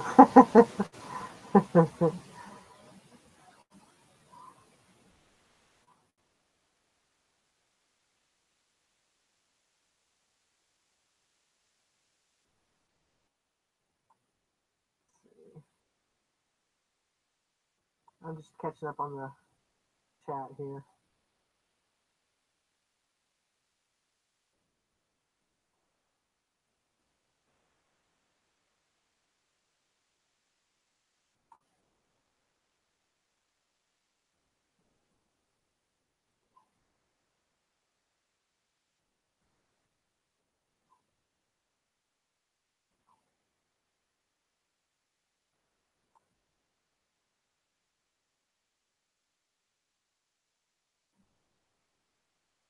Can you sell fur coats on eBay? I have one. Well, my sister's got it. It's a fox fur coat. It was my mother's from the 1950s or older. It could be 40s too.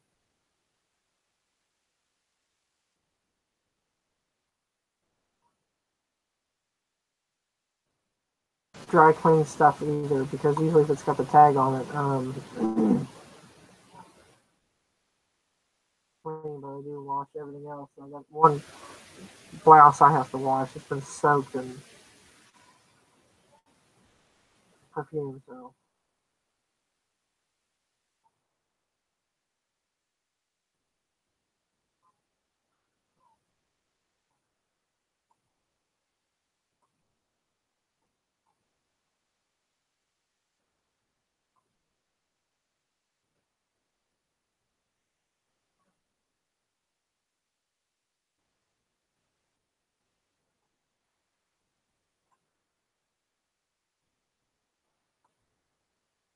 I love shopping the bins.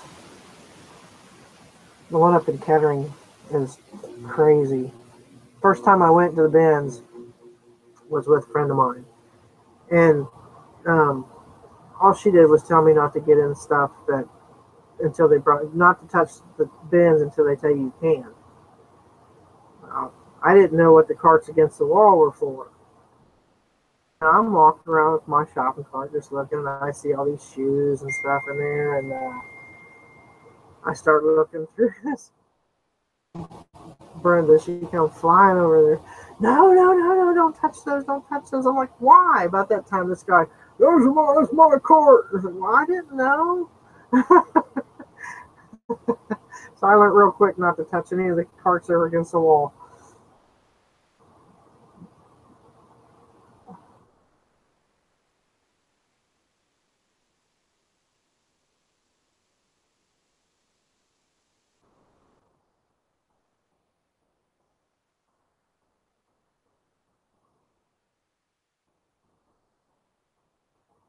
You know what gets me is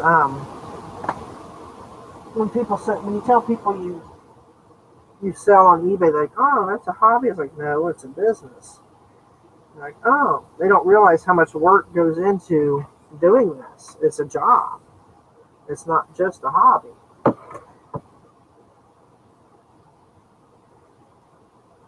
And Taylor, it's pretty. My daughter would like that, but it won't fit her. It's a medium. Let's see, this is Ann Taylor. Let's put that in their long sleeve.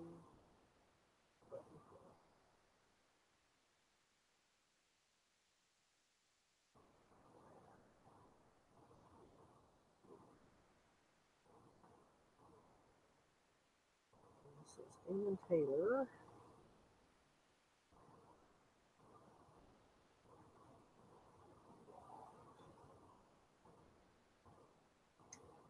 Sleeveless.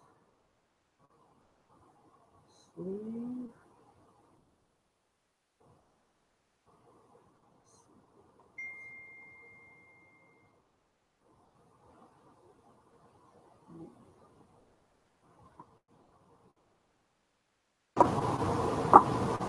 What?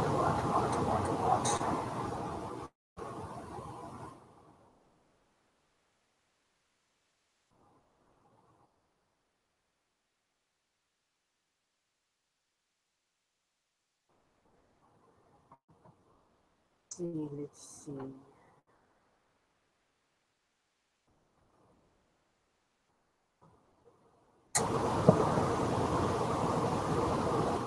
I tell you another good clothing reseller. If you don't already watch her, you should. It's Nicole State, State's Place.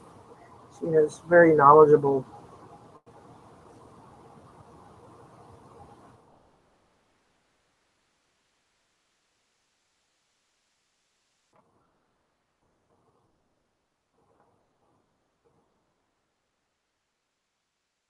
Knowledgeable in clothing because she used to work in clothing retail, I do believe. So she's got a leg up as far as fashion goes. She's out in Washington State, I think.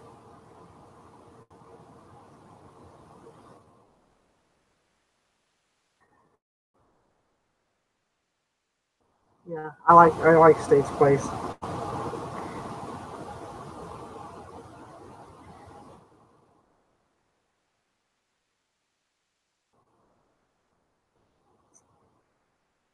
Let's see what we have here. And nope.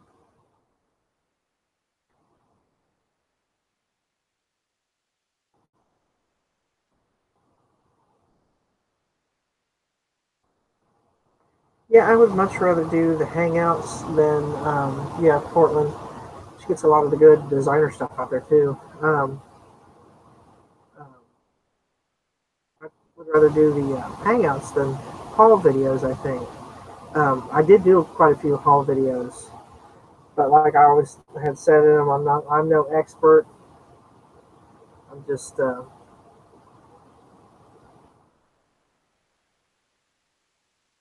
still learning. Even after doing it this way, I'm still learning. I still learn new stuff every day. That's why I like the Hangouts and all the videos and the. Uh, I like to watch Alabama Pickers. I like Dusty and Tristan. Um, he's, they're both. He's very knowledgeable in a lot of stuff. And I like to watch him. He has a morning show. I didn't catch it this morning. Um, a few videos, streaming videos.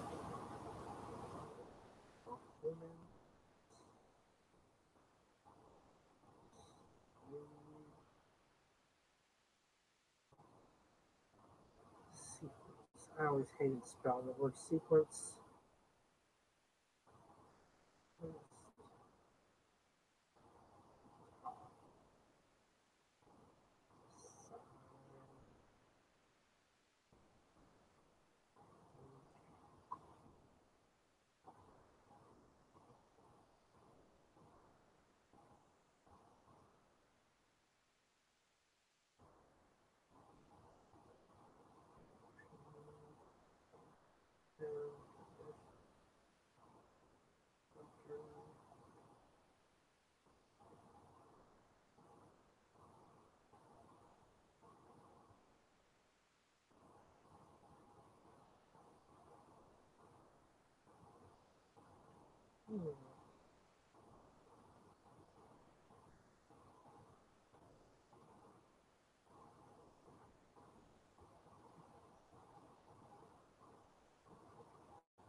spelled that right.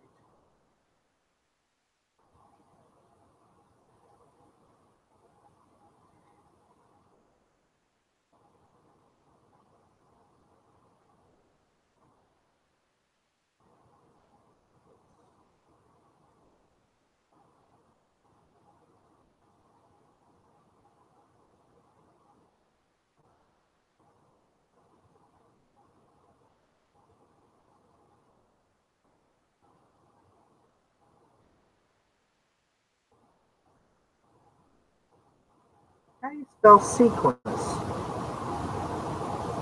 But when you bring it up, it's something totally different than what I'm looking at. There's a little these things. These little, I don't know if you can see that or not. When my daughter was in competition dance, and I had to get her costumes, sequence costumes. And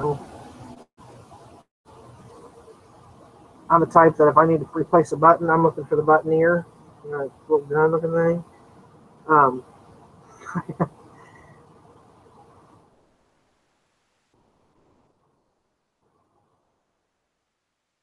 time I had to fix one of her costumes because it was missing like 2 rows of sequence.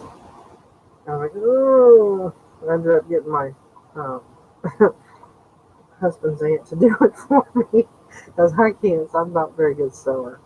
I can make jewelry. I can build anything, carpentry wise, pretty much. But when it comes to sewing, I can cook. So don't make me sew anything. And I sure as heck could not sew these stupid little things on there. I hated them.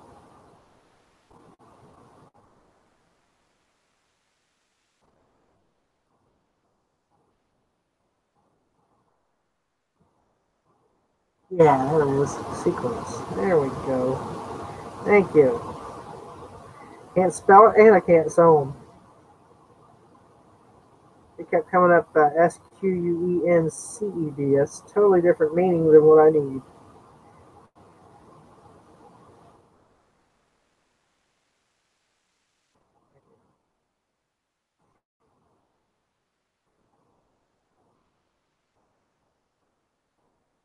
There we go.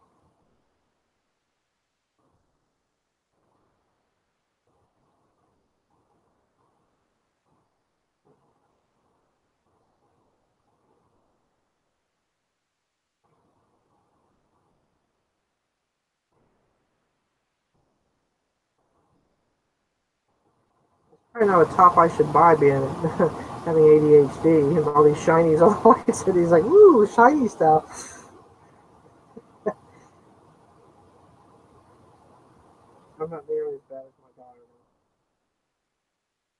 ADHD for sure. I had ADHD, but I should say ADD before they even knew what it was. I was the most hyper kid.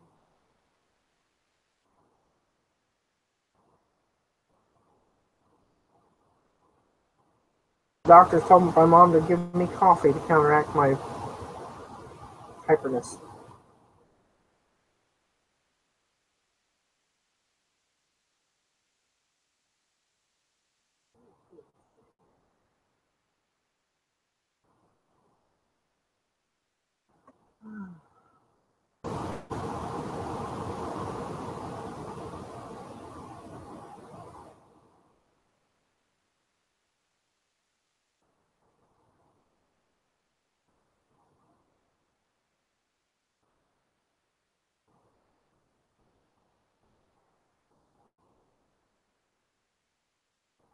All of our little devices, computers and phones and tablets and iPads, and I use all three of them when I'm listing.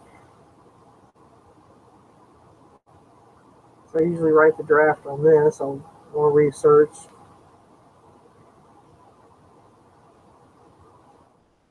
take pictures with my phone. And I've got a perfectly good camera down there. It's a Fujifilm forget what it is, but it's an expensive camera. I prefer to use my phone. That's pretty bad. It takes really good pictures, though.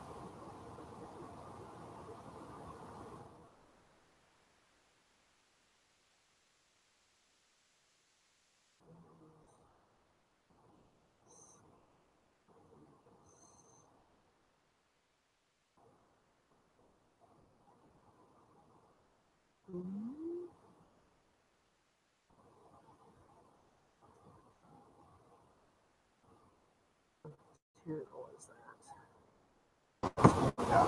Feels like rayon.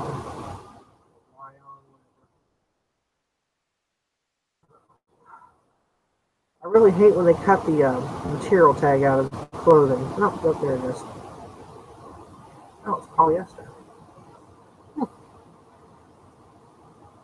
I figured that to be rayon. Whatever it is.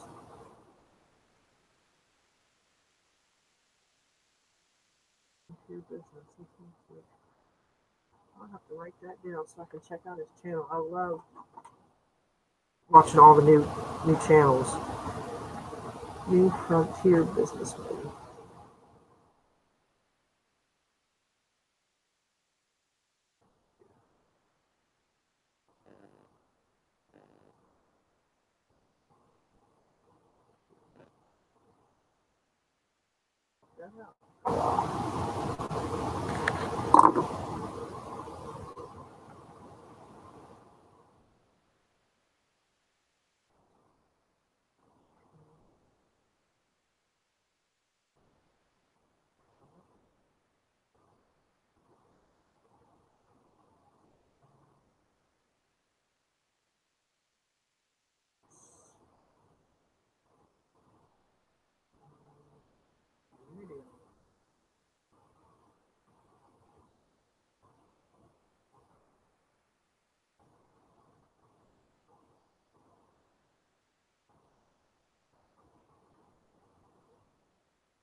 No, that's not who it is.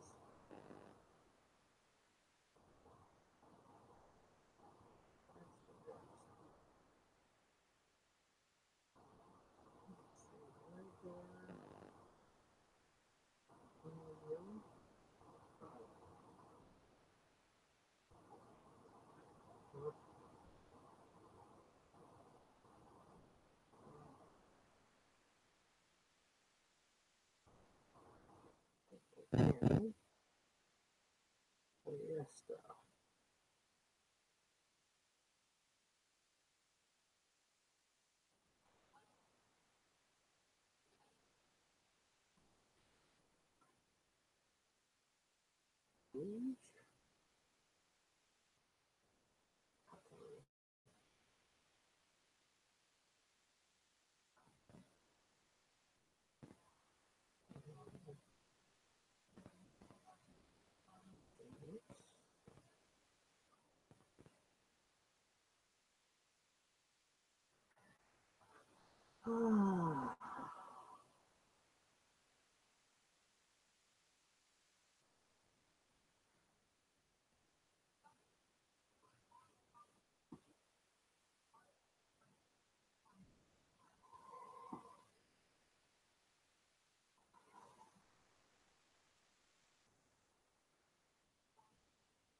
Do they have some sort of sale on Wednesdays at the Salvation Army? We have two here, but I don't go there very much because some of their prices are low stuff.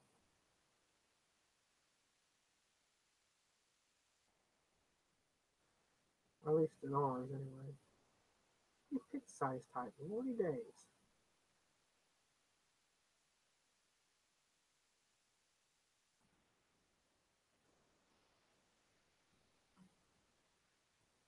The fun part is I have to sit here and sequences, or at least try to eyeball it to make sure there's none missing.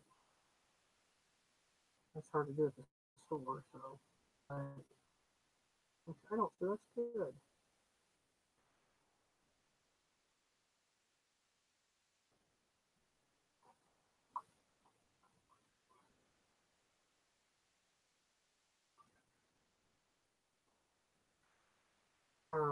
Salvation Army does like the 50% off.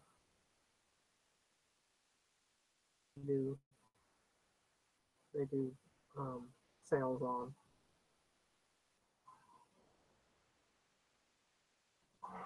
Oh yeah, ours does too. I hate when they staple them. Inconspicuous spot. They gotta staple them right on the front of them or something. Especially on sweaters. I hate that. I think that's a lot of reason why I don't go. Like some of their stuff's priced. I just mark on stuff and it's like. And ours cuts the tag sometimes. Like if it's a designer, they'll cut it right up the middle. Not that it matters. I just think it's stupid. Why we just don't get as much for it, in my opinion.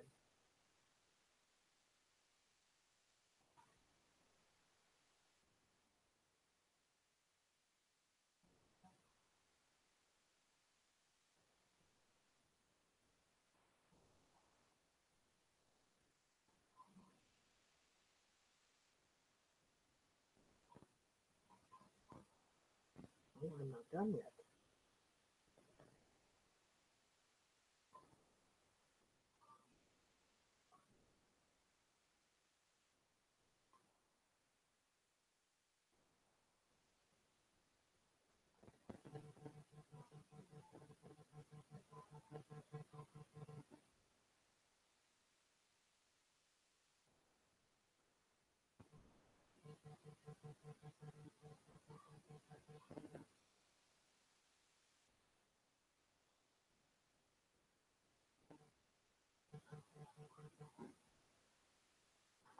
Yeah, I like buying jewelry jars too. We only have one. Well, the one in Lebanon just started doing jars. Well, they're not really jars, they're like boxes, and uh, they charge normally for them. I go to this one, the one over in Westchester. They have jewelry jars, so I'll hit those up on the half off days. And then when I get them home, I go through and pull out all the 925 stuff in the silver. Well, 925 silver. And if I can't repurpose it for my jewelry making, I'll take it and cash it in at the, scrap it. Um, I did that well, it was last year. I did that, and I ended up with like $60 worth of scrap silver. So I was happy with that. $6 for the jewelry jar. Um, and then stuff that I don't think will sell very well on Etsy or eBay, I'll just put it on the local quarter auction. Because what I do is I'll dump that jar out and I'll count every piece. Tedious, yes. Um, I should say I don't count every piece. I count every intact piece. Any of the broken stuff, I don't count that. And then I'll divide the quantity into what I paid for it. It gives me a general idea of what I paid for each piece that I'm going to either use or sell on. So, and some of the broken stuff, I'll try to repurpose it into what I make. What's that again? But it's neat to have open those. We have fun. We dump them into a big pan and just start sifting through.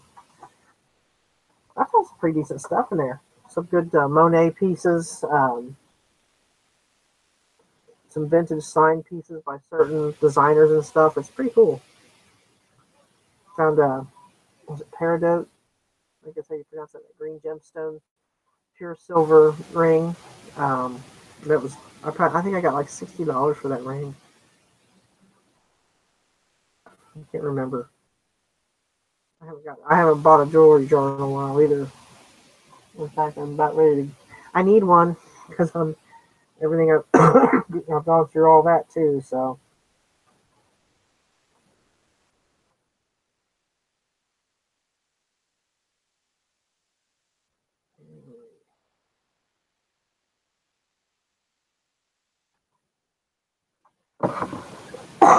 Excuse me. My daughter's trying to give me a cold. I'll give it back to her. It's back from Ireland. Leprechauns.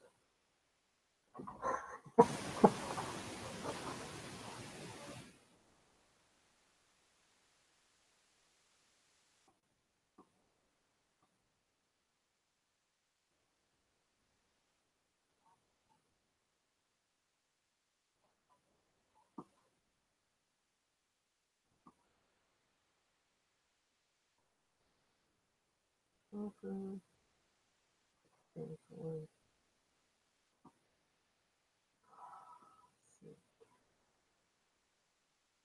Shipment time.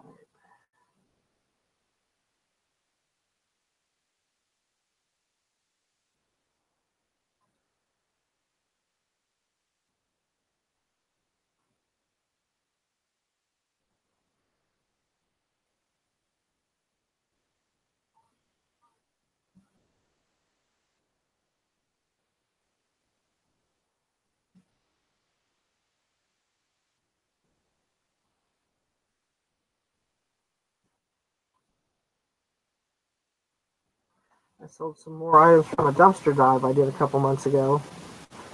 Um, I had a storage unit, and I had some eBay stuff in it, some of my son's stuff. When he moved back in, and I didn't have room for, so we got a storage unit. I thought, well, you pay half and I'll pay half. And he was all right. Well, we were over there getting stuff, whatever, and helping to get some stuff that sold.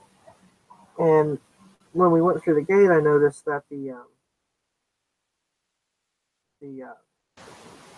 had to me what I thought was boxes in it, nice little boxes. I said, okay, cool. I'll check that out on the way back. Oh no, me and Teresa was over there. Anyway, on the way out the gate, I jumped out of the truck and I started looking through the dumpster, and I couldn't believe what I found. I found all those boxes were Crest Scentsy strips,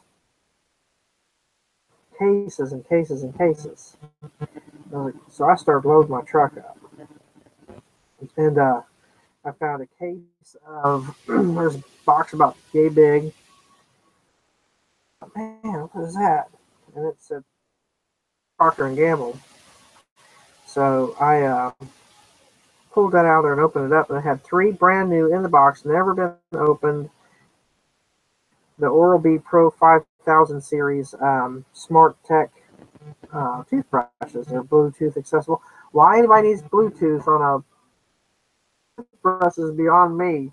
I'm thinking, well, anyway, I quick checked them right then and there, and they were selling anywhere between $180 to $200. So I put mine on for $160, and I sold all 3 of them. And I also got 6 of the display handles, which are the same thing. It's just what the dentist display in their office. I got 6 of those, and I've been selling those for $30 a piece. I got 3 left. And then the cases of Crest Scentsy strips, I've been selling them for $15.99 a case.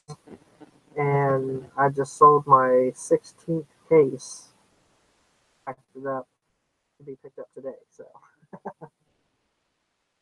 yeah. And so I went and talked to the guy that runs the storage unit, and he says, "Yeah, we have a Procter and Gamble associate or representative." He says, he said that at least once every so often she unloads her storage unit into. So he's got me on speed dial when she does it again. And it's really cool because he'll get small storage units if they don't sell. He'll come and he'll call me. I'll go and buy them and clean them out and just and it's he charges, all he does is charges me like $10. He said he has to have some kind of a record, so he charges me $10, and I'll go buy them, clean them out, and sell stuff that's in them. Decent money doing that. That's the year we went on vacation to Gatlinburg, was cleaning out storage bins, because I sell stuff on a quarter auction from that. There's a lot of kids books and stuff I can sell on a quarter auction. Kinds of cool stuff. Clothing, I get all kinds of clothes from there. This last one, I got a Columbia XCO winter coat. Looks like it's been worn once. And for that one, he gave that one to me because it just had a box and a chair in it. And it was like a 5x10 or something like that. So he said, you just have that one. So it's nice having an inside connection.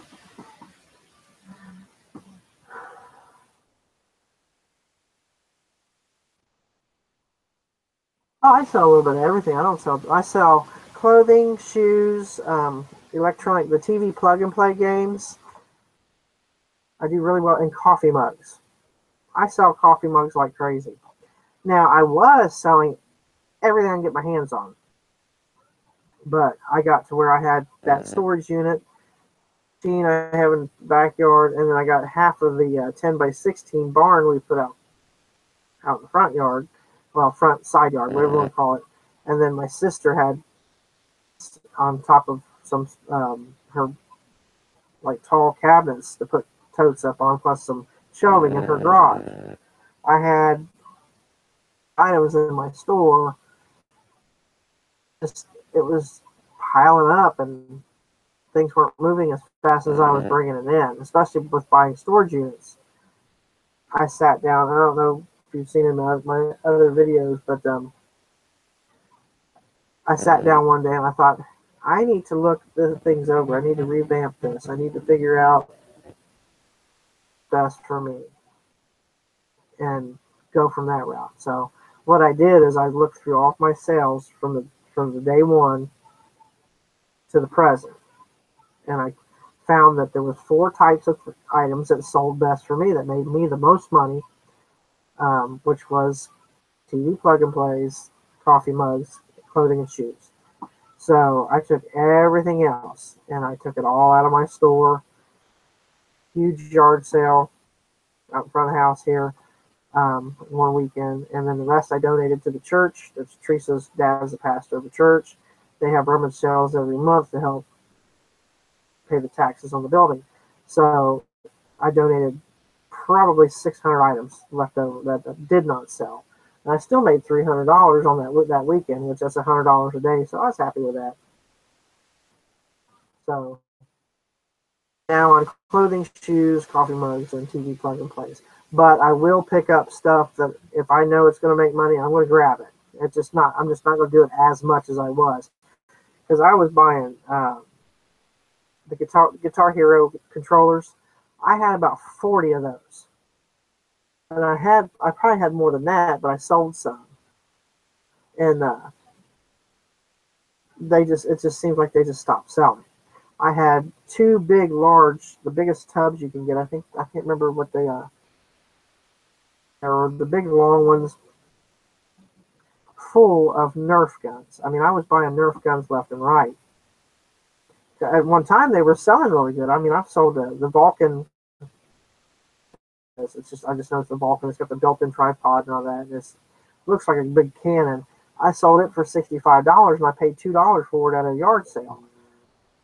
So, I was going through and buying all of that stuff, and I had like a little walkway in this back shed back here, even with the shelving and stuff. I'd have to unstack stuff to get to other totes. And I thought, my back, I couldn't do it anymore. I said, my back just can't handle this. Or I'd have to have my son come and unstack stuff, or my daughter come and help me.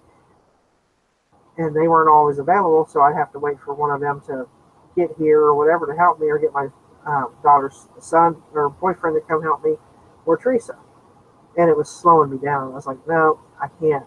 Yeah, something's got to change here. So I just totally revamped it, and it's working so well for me. Everything's organized. Everything has a place. Everything's labeled in the tubs. But a lot of times the stuff I needed was in the tub on the bottom of about. So I said, plus I had tubs sitting in my bedroom that needed to go out to one of the storage areas that I had no room for because they were the big ones. So I just made the decision to cut my store quantities in half and just go with certain items. You know, the bread and butter items, and then pick up a few things here and there that I know is going to make me money. Hog wild up like I did. It's, you know, I don't mind storing.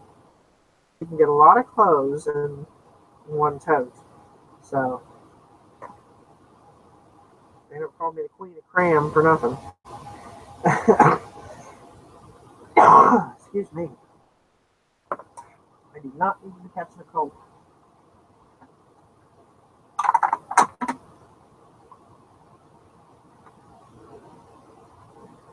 Old folks snooze. I do that now.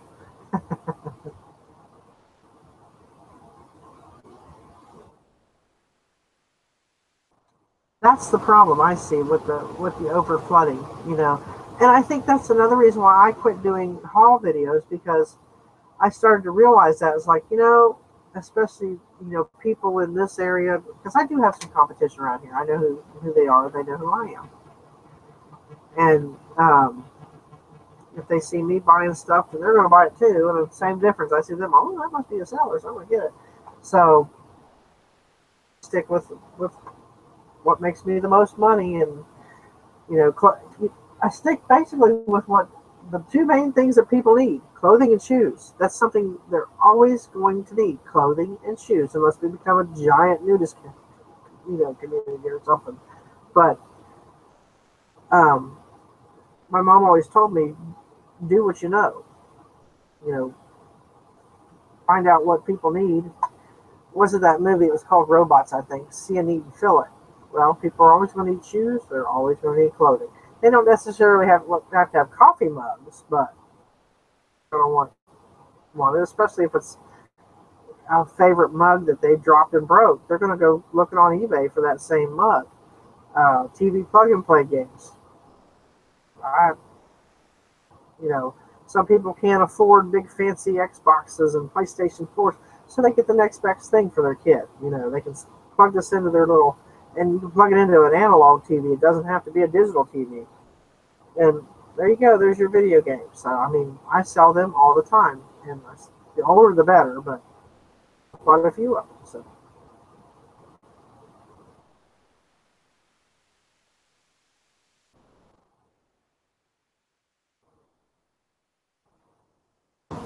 As far as my inventory goes, I took what I learned from working in manufacturing all those years, and applied the same concept to what I do. Everything has a number, everything has a place. Um, and then my inventory books, every time whenever I bring something in, after I process it, I'll take it out and put it in whatever tote that I'm going to put it in. Then I'll come in here and make a note of which tote it went in. So, or I'll take the book out with me and say, well, I'll say I can't get all 20 pieces in the same tote. I'll have to split it up. Say these one here and these one here. So, I mean, I can look in there, and then when something sells, I'll make a things tonight, hopefully. In the morning, I'll come in here and I'll get on and I'll say, okay, and I'll write down everything that's sold, and I'll find the location of where it's at, and I go out and pull it all. So, I mean, it's like, that's how I do it. It works for me. And just like with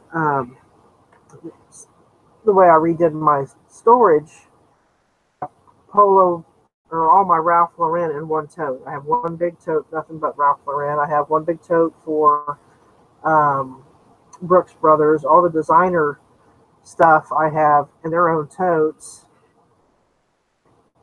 So let's say I sold a Brooks Brothers. Well, then I can look at that tote and say, well, I need to replenish my Brooks Brothers, so I'll know when I go to the thrift shop, that's what I need to look for, because that's one of my best sellers is Brooks Brothers. Ralph Lauren comes in second, and then Tommy Bahama. Three as far as men's clothing goes that I sell a lot of. So I know that I need at least 15 Brooks Brothers shirts to fill that tote, and I need at least 10 Ralph Lauren to fill this tote back up, and so on and so forth. That's just how I do it. That's the mindset that I've done. Because it just, rather than just piling everything and anything into my cart, I know what I need to look for. Like I've got a whole shelf empty waiting for coffee mugs. So I know I can go buy at least 30 or 40 coffee mugs to fill that shelf.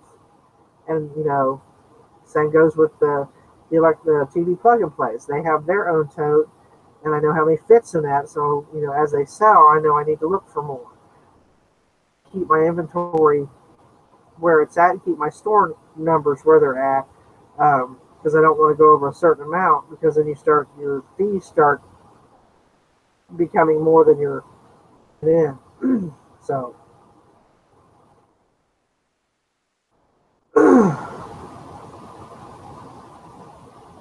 I know one time I paid out more in fees than what I brought into my store. That's not good. So I'm thinking, why is that? And I got to thinking, I had a basic store at the time, and it was you got the 250 free listings, and I have my stuff set to good till canceled, and once it runs through the 250 free ones, because whenever something rolls over, it is still 30 days basically. It still rolls over every 30 days, and it was using up the 250 free listings, first, and then it would start applying the fees after that. Well, I had 800 items in my store, almost 1,000 items at that time, and I'm thinking, duh, that's where the problem is. It's using up my 250. I don't have any for myself to actually list, because now I'm having to pay fees. So every time I list 10 items or whatever I was listing, 20, whatever, it was costing me. The light bulb kicked on, so I went and got a regular store. I went up to the next subscription. 500 free listings. I think it was 500. Or no, 1,000. I got 1,000 free listings. I had 1,600 items in my store, so it was better than it was. But now that I've taken all that stuff out, tried to keep it between 600 and 700 items, I've still got the 1,000 free listings. I won't use those myself listing in a month, but the balance will go towards when my stuff rolls over for the next month. So dropped considerably. I was paying $300-400 in fees before I made all those changes, and now I think this one was $102. So that. Because when you're looking at your PayPal and think, oh, I got $600, and then you look at your fees like, oh my God, 500 of it's going to back to eBay. So I try.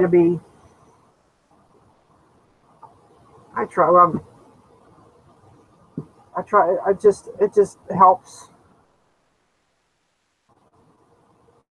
when you, especially like when you say you can get all this money in PayPal, and then you realize, oh my God, eBay's getting 3/4 of it, and I'm stuck with Pumpkins. And I did all that work, all that hard work, and they're getting all my money. How do I change that? So I found a way to change it. So where I get the majority of the money, and they get the lesser amount. And I'm the one doing all the work. Okay, this is a patience. notations before. I did pretty good with this brand. I'd never heard of it before. And Teresa's sister's friend passed away, and she brought me a bag of clothes over of new with tags. The woman had bought these. She was an elderly lady that she helped take care of. She bought all these clothes and didn't wear, never wore them. They still had the tags on them, and they were notations. And I think I made like $30 a shirt off of those.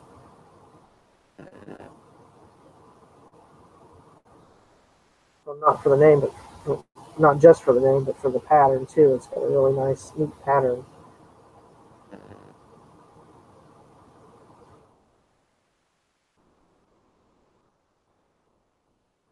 Ooh, this was a 99 center.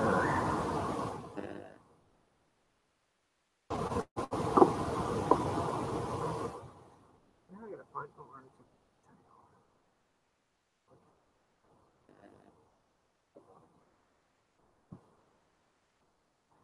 Oh,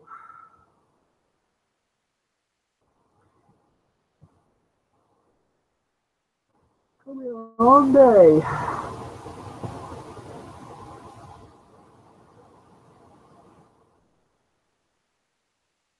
It's gonna be a pizza roll kind of night because I'm not fixing dinner. I'm working. Is it Thursday? Papa John's might be down bottom of the hill. We have our community here. Papa John's comes twice a week, or once every other week, I should say, every other Thursday, and does customer appreciation where they'll bring pizzas in and then they sell them for $5 a piece rather than the $7.99. 4 hours, and they just keep having pizzas brought in for anybody that wants it. So I might have to give them a pizza if they're down there.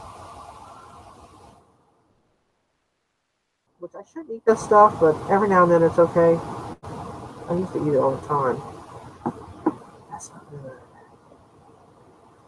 Alright, this is notations.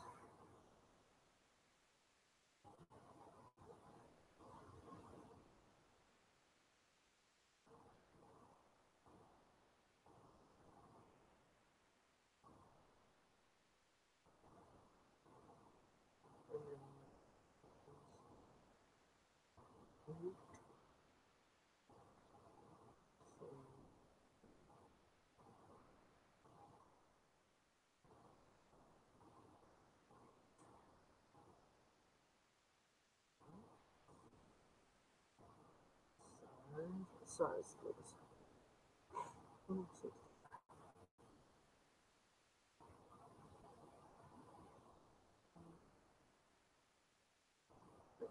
This is a plus size too. Tell, I can tell. I have to read the tag for that. And it starts. Yep, 24 inches. That's going to be a plus size. Must be the mail lady coming to get my packages.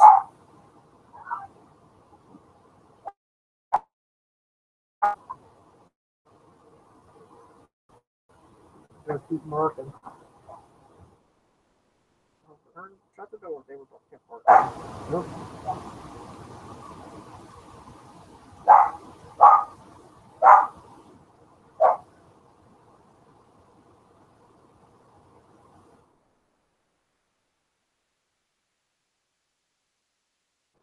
It's either going to be pizza or pizza rolls. One of the two.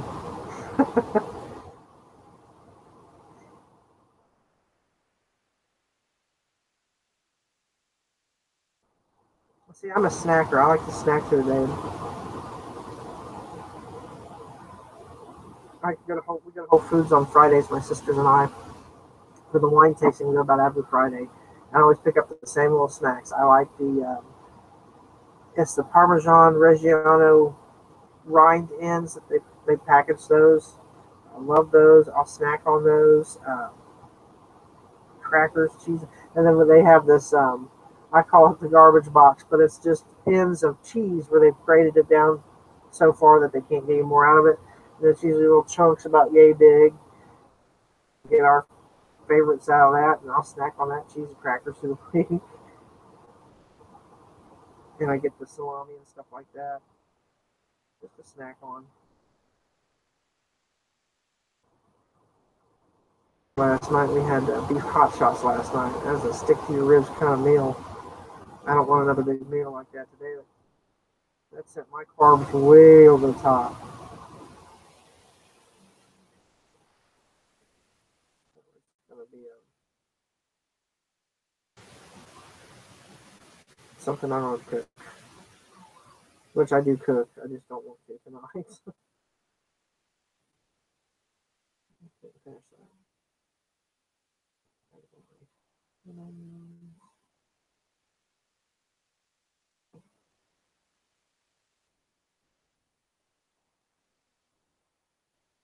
Which my kids are all grown and gone, so it's not like I have to cook for them.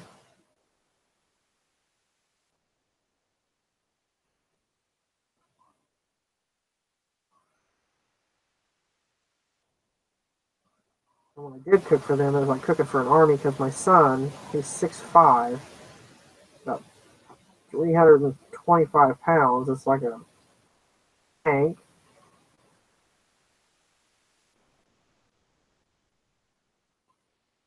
Because he wouldn't just eat one plate. I mean, that boy could eat a gallon of milk in a day. Yeah, big meals make me sleepy too. That's why I don't like to eat them. I'll eat breakfast every now and then. Like today, I had breakfast. That's only because Teresa made. She's she's studying for her certified dietary manager's certificate because she works in a nursing home. She's the dietary manager there, and she has to be certified next year. So she's going to college for that. And she had to make blueberry muffins. She had to make one set from scratch and one set from a mix. Well, she kind of forgot to use self-rising flour on the ones she made from scratch. She used all-purpose, so they were tasted okay, but there was they were it didn't call for any sugar or nothing like that. So you just had the taste of the blueberries. And she's like, I don't know about this because she showed them to me like I kind of looked there. I think they looked like old Belgian waffles because they were just real thick and heavy. And like my brother-in-law, his family's from Belgium, so that's how he made the Belgian pancakes, really thick and heavy. It's more like flour and water. So I was like, don't throw them away. I have an idea. I said, because they're going to taste like Belgian waffle. I know they will, or Belgian pancakes. So I took them this morning, I heated them up, put syrup and butter on them. They taste just like a blueberry Belgian pancake to me, just thicker.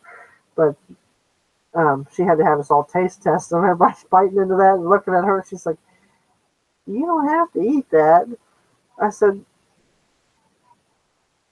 did you follow the recipe? She said, yeah, the recipe that the school gave her. And she's like, I don't think that those are right. I said, what kind of flour did you use? She said, oh, no, your sister said, because we didn't have any flour. So your sister sent over half a flour. That's what I asked for. And I said, edible paperweights. I said, I think you're supposed to use self-rising. She says, and she showed me the recipe. It just said flour. It didn't say what kind of flour. Heavy. I said, put them in the kitchen. I'll put some syrup and butter on them and turn them into blueberry Belgian pancakes in the morning. But the other ones were really good.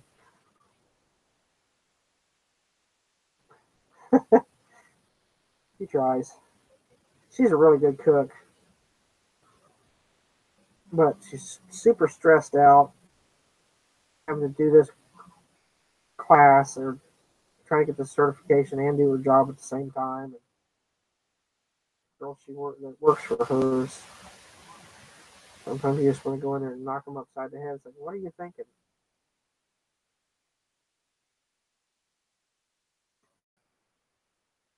But that was funny. Everybody, I said it was myself, my son, his girlfriend, my daughter's boyfriend, and my sister were all sitting outside around the fire pit. She's like, I need you guys for taste testers, these blueberry muffins. And we're like, oh, okay. And she brings the two plates over, looking at them. Everybody's like taking a bite. And they're like, no. I didn't think they. Cause she won't eat it. She don't like blueberries, so she wouldn't even try it herself. It was funny. I said, if I threw this and the kid walking up the street and hit him in the head, it'd probably knock him over.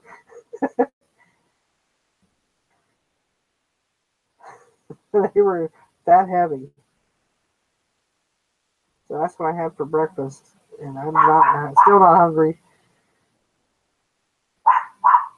Yep, there's Bambi. She goes run her little mouth. Well, when one starts it, the other two are glad of it. So the other two probably start barking here in a minute.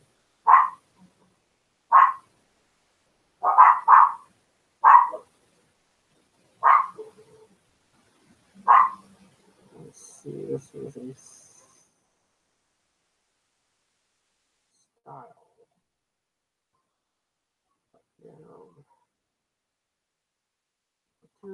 This is polyester.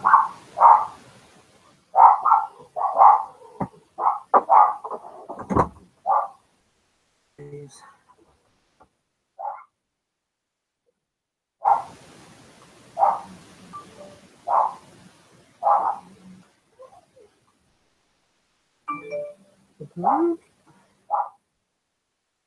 Multicolored.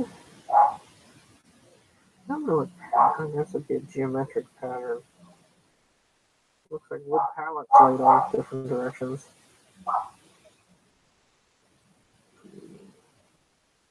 Geometric. Short sleeve.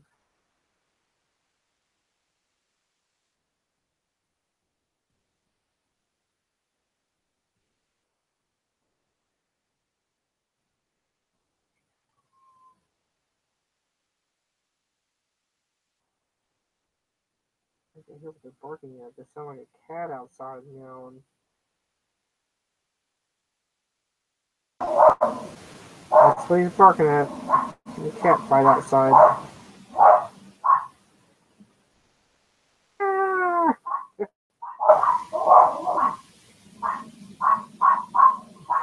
Sorry about that. What happens when you got dogs? You probably can still hear them too, can't you? See, Bambi, she's the little one. She's the little Chiweenie, and her legs are only about that big. So she can't see what the other dogs are barking at because he'll jump up on the back of the couch. He won't let none of the other dogs up there. I have two other dogs besides him. And he's a bully. So she just sits down on the floor and barks because he's barking. And she don't know when to shut up.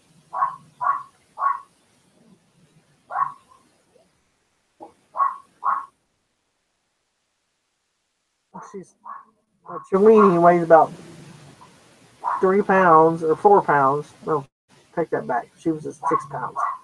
6 pounds, and she thinks she's a Great Dane. Penn Standard. He's the bully. And then I got a Fox Terrier. And then Bambi, the Chiweenie. Chiweenie with a big attitude.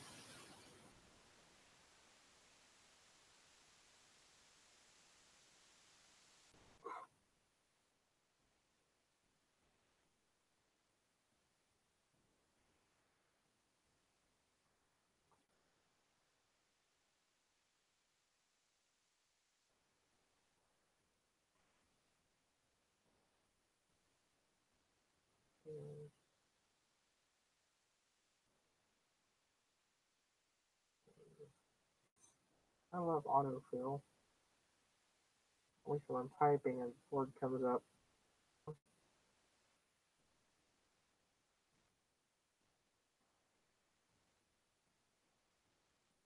Like when I go put in the word measurements, all I gotta do is hit the M and it pops up like, oh, that's what I want, measurements.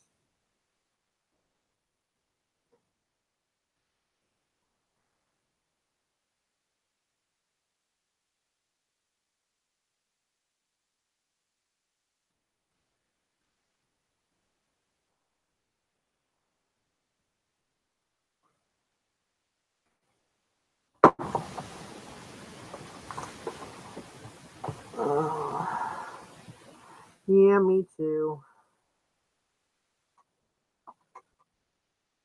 Oh, yappers. I'm suffering from one of my migraines. Oh, Lord, I hate when they go on a barking spree with that. It's like, oh.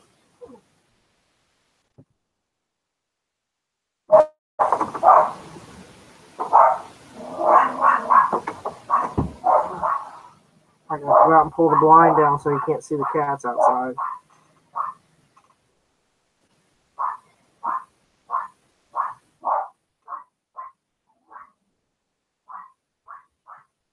The bad thing is he gets mad at the other two and he goes after them. He's such a bully. It's a typical min pin.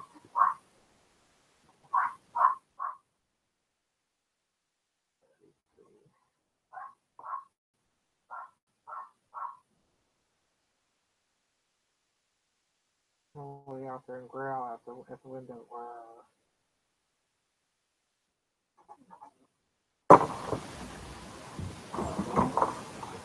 What?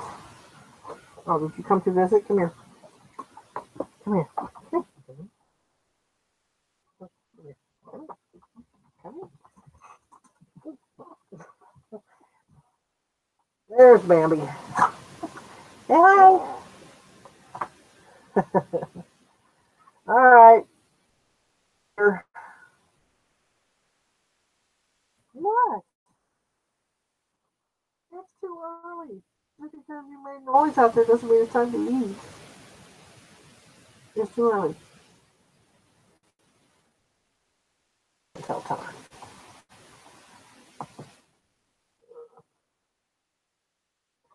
It's not time yet. Don't even pull that on me.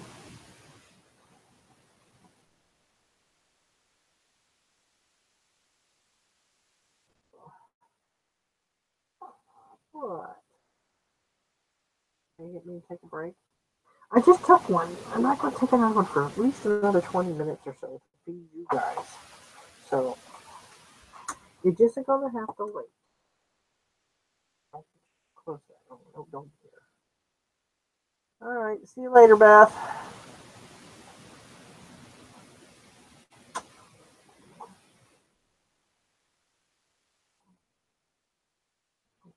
You say hi to everybody?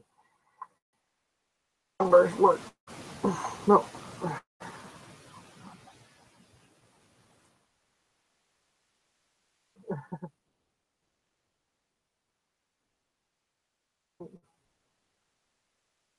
Here we go.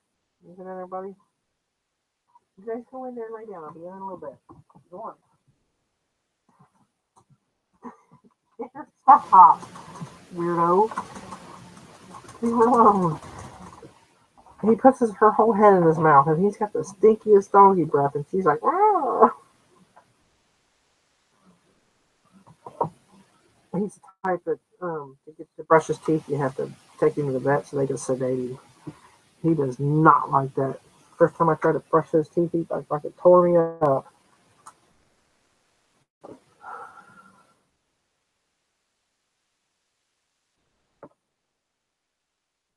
Oh, let's go.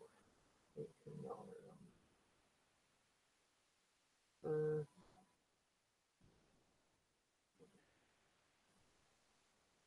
I said best offer. Mm-hmm. Oh.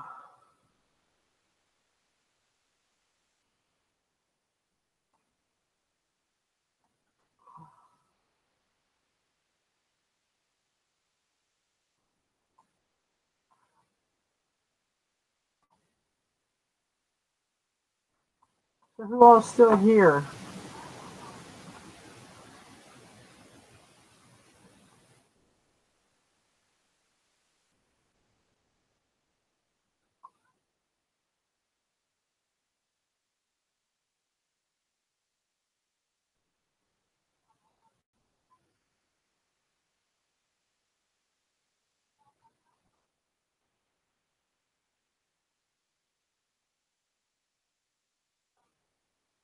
Okie dokie.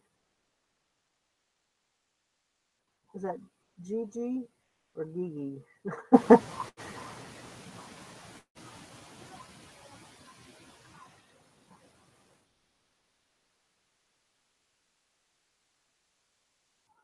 Make sure I pronounce it right.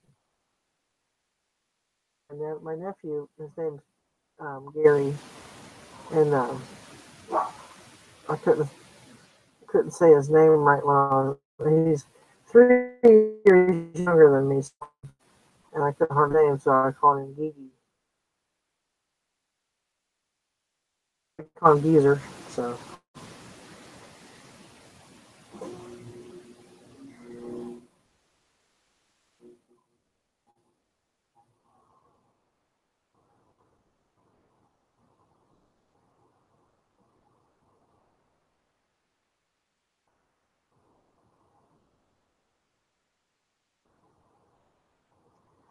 another one.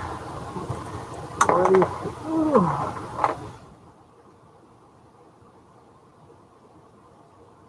I'm getting through this tub one piece at a time.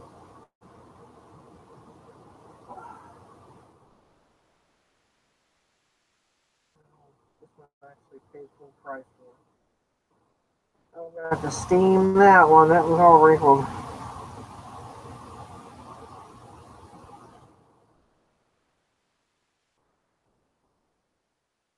This was in San Francisco. That's a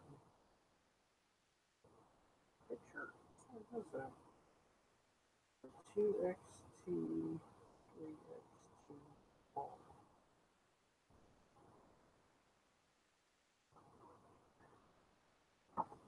I can't see the. What's going on there? Oh, on my computer. Alright, Gary. This is. Let's see. My eyes are getting terrible.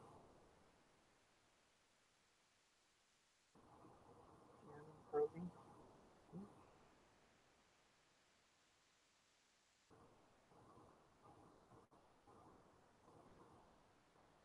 Never heard of that brand. Check that one out.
He's a fashion designer with men's clothing, so that's good to know.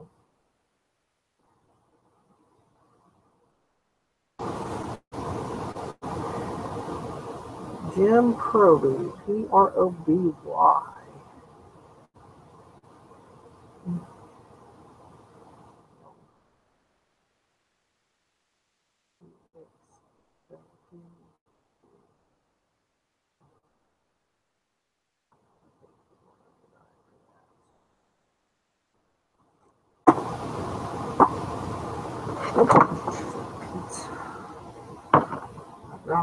What's that?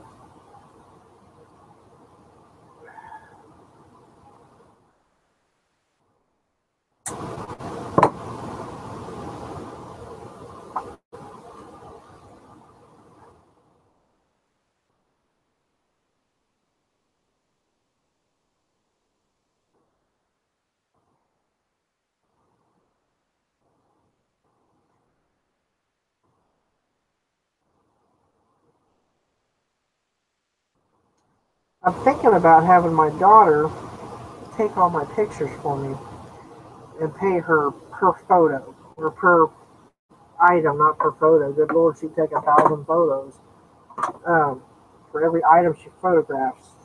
Pay her $1 for each item, maybe two. 'Cause I really don't like taking pictures of clothing. That's just as time consuming as it almost looks like camouflage. Nice shirt. That's a big shirt. I can wear that for a night shirt. Sleeves probably come down past my kneecap, so that's a big shirt. I mean, I'm not short, but I fit my son, but he's not getting it.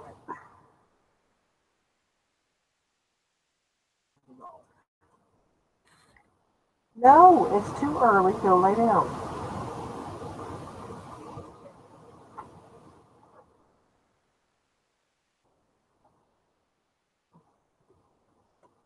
I think he just huffed at me.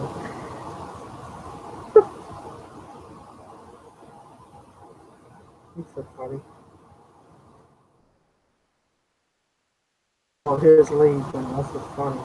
Now, come on now.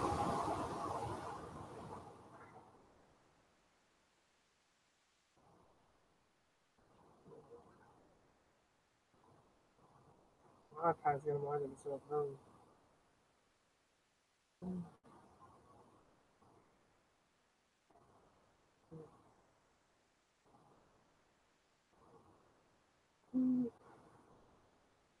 Excuse me.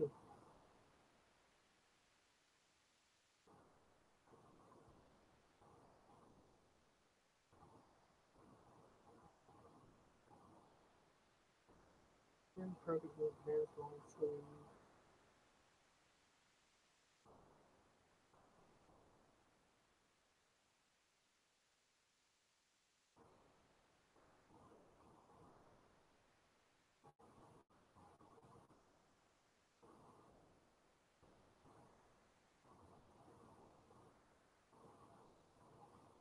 Long sleeve.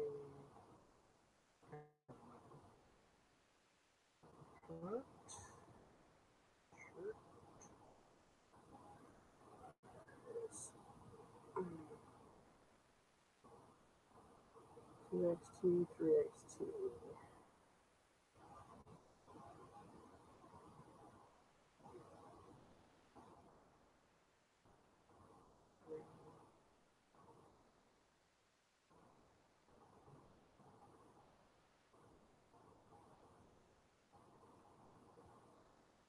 Valerie, you gotta head out too?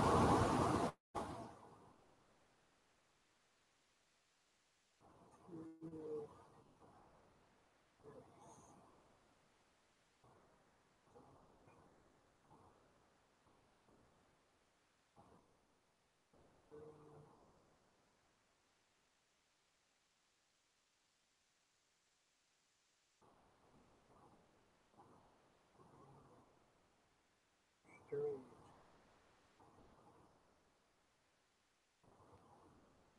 Alright. Let's take info.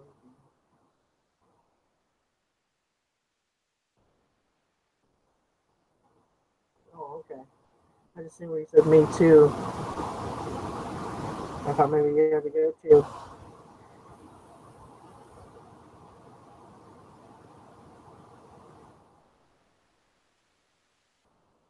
Can't find anything on this belt on eBay, but this is too nice of a shirt not to put it on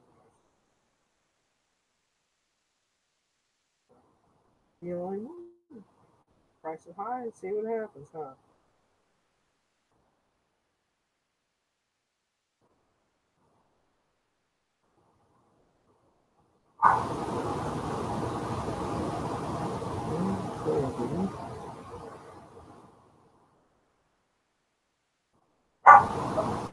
And they start up again.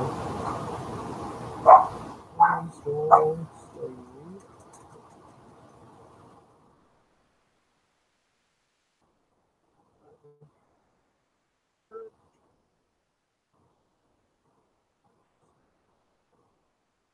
gonna go with 3XT on this one.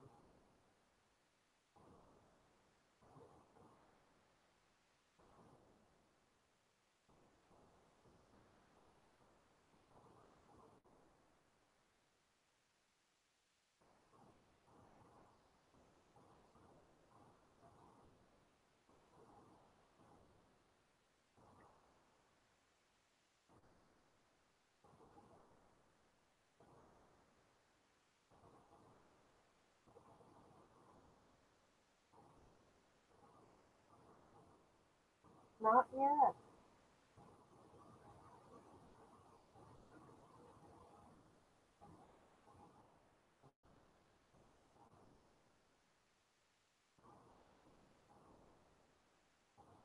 My dog is sitting back here staring a hole through me because he wants to eat. Because I can't leave food out all day long or he will eat all day long. So he has to be fed on a schedule.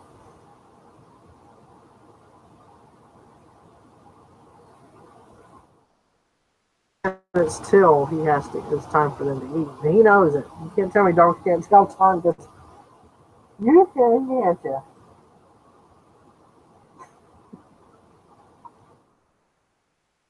He's so funny. He's done, okay? You're not talking to it. You just have to wait.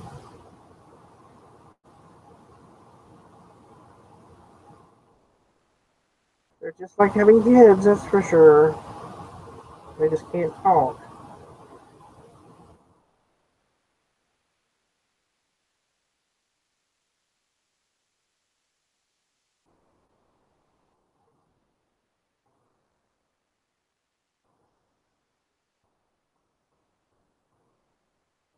I guess we'll add that.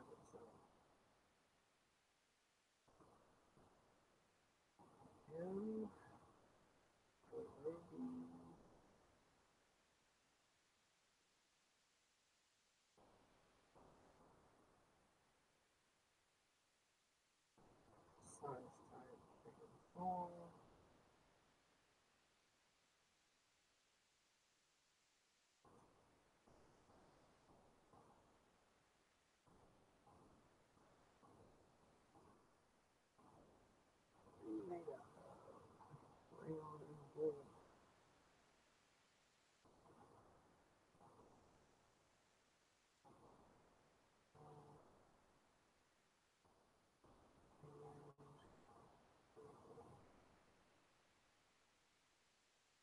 One of these days I'll learn how to add people into the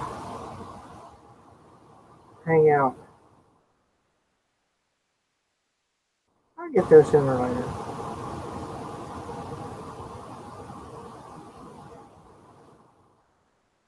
Hangout, it's like having working in an office with people without being in a group in the office.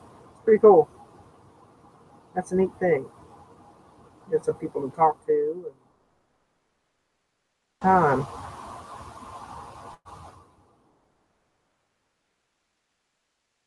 Stare in the hole for me. Go in there and lay down.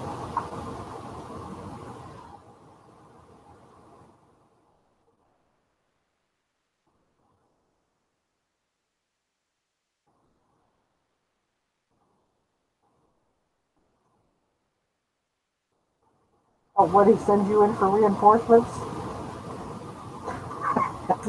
Well, the other dogs come in here now and sit and stare at me. He send you in for reinforcements, huh? Mm-hmm. Bobby sent you in here, didn't he? Go in here and lay down. I'll be done. I'll see you in a minute.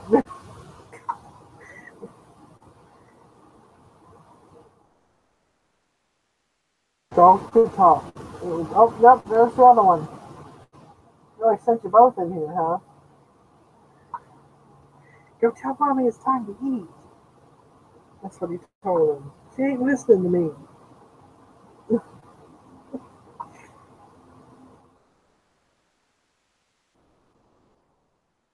Guys, lordy days.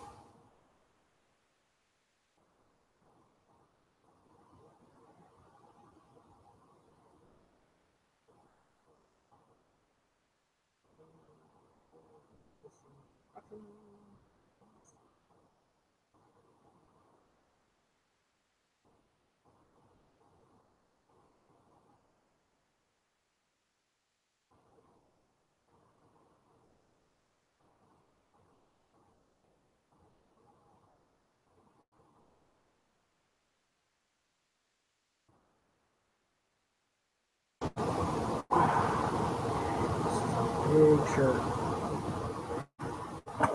I had ever had a while back was a 6XLT. That could have been a child's tent. That thing is huge. I mean, it almost struck the ground. I held it up. I'm 5'9.5", and this shirt way.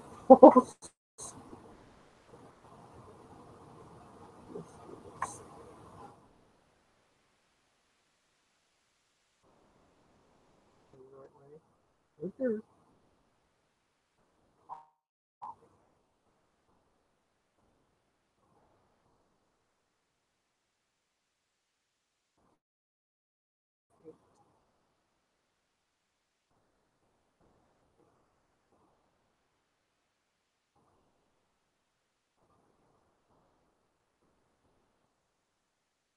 See how long it is.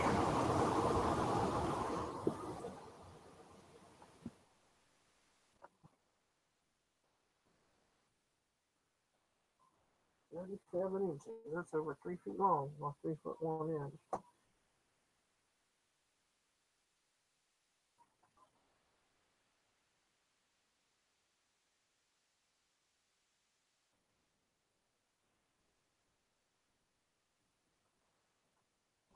Steam that with the wrinkles in it.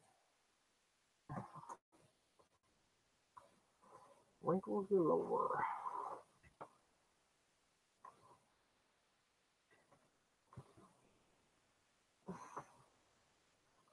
I gotta use a steamer, that iron. Steamer, you just run the steamer over the iron. You have the iron board, the towel. I just use a steamer.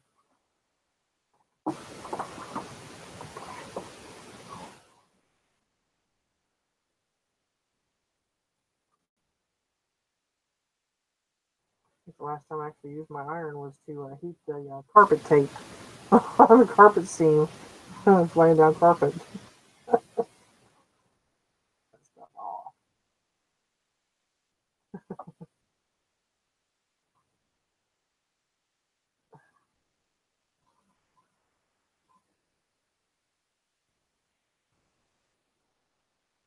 I see my kind of lagging a bit still. Mm-hmm.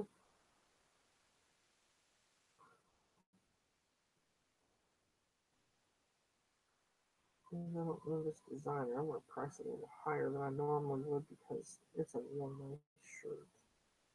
This bit.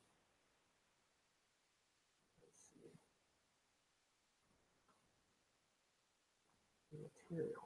What is it?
Price a little high just basically based on the size of the shirt. Of course, I need best office up on it, but still, you never know.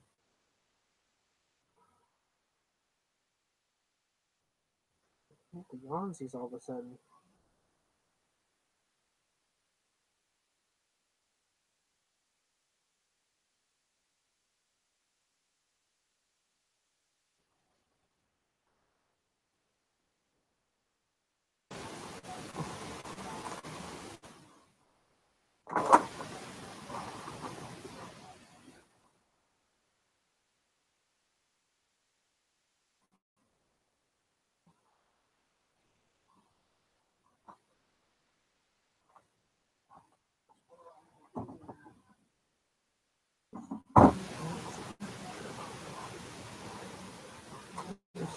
is a Nike golf. Always pick these up. These are nice shirts.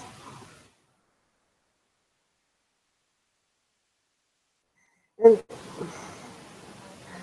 sometimes even when they're embroidered with something, I'll make a notation that if somebody don't want that on there, they can take a seam ripper and pull that right out. I'll still buy them with embroidery stuff on them, like company names or whatever, because it wouldn't take much to pull that out of there. So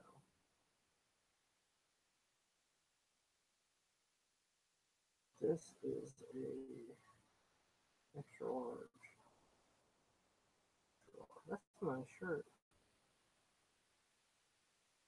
I will be right back. I'm going to go feed my dogs so this one quit staring a hole through me.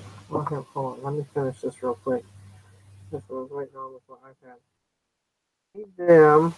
This will take me a few minutes because Bambi has to have her food special. I have to heat it up and all that good stuff because she's got a bad stomach. Canine HGE a couple months ago. Thought we was going to lose her.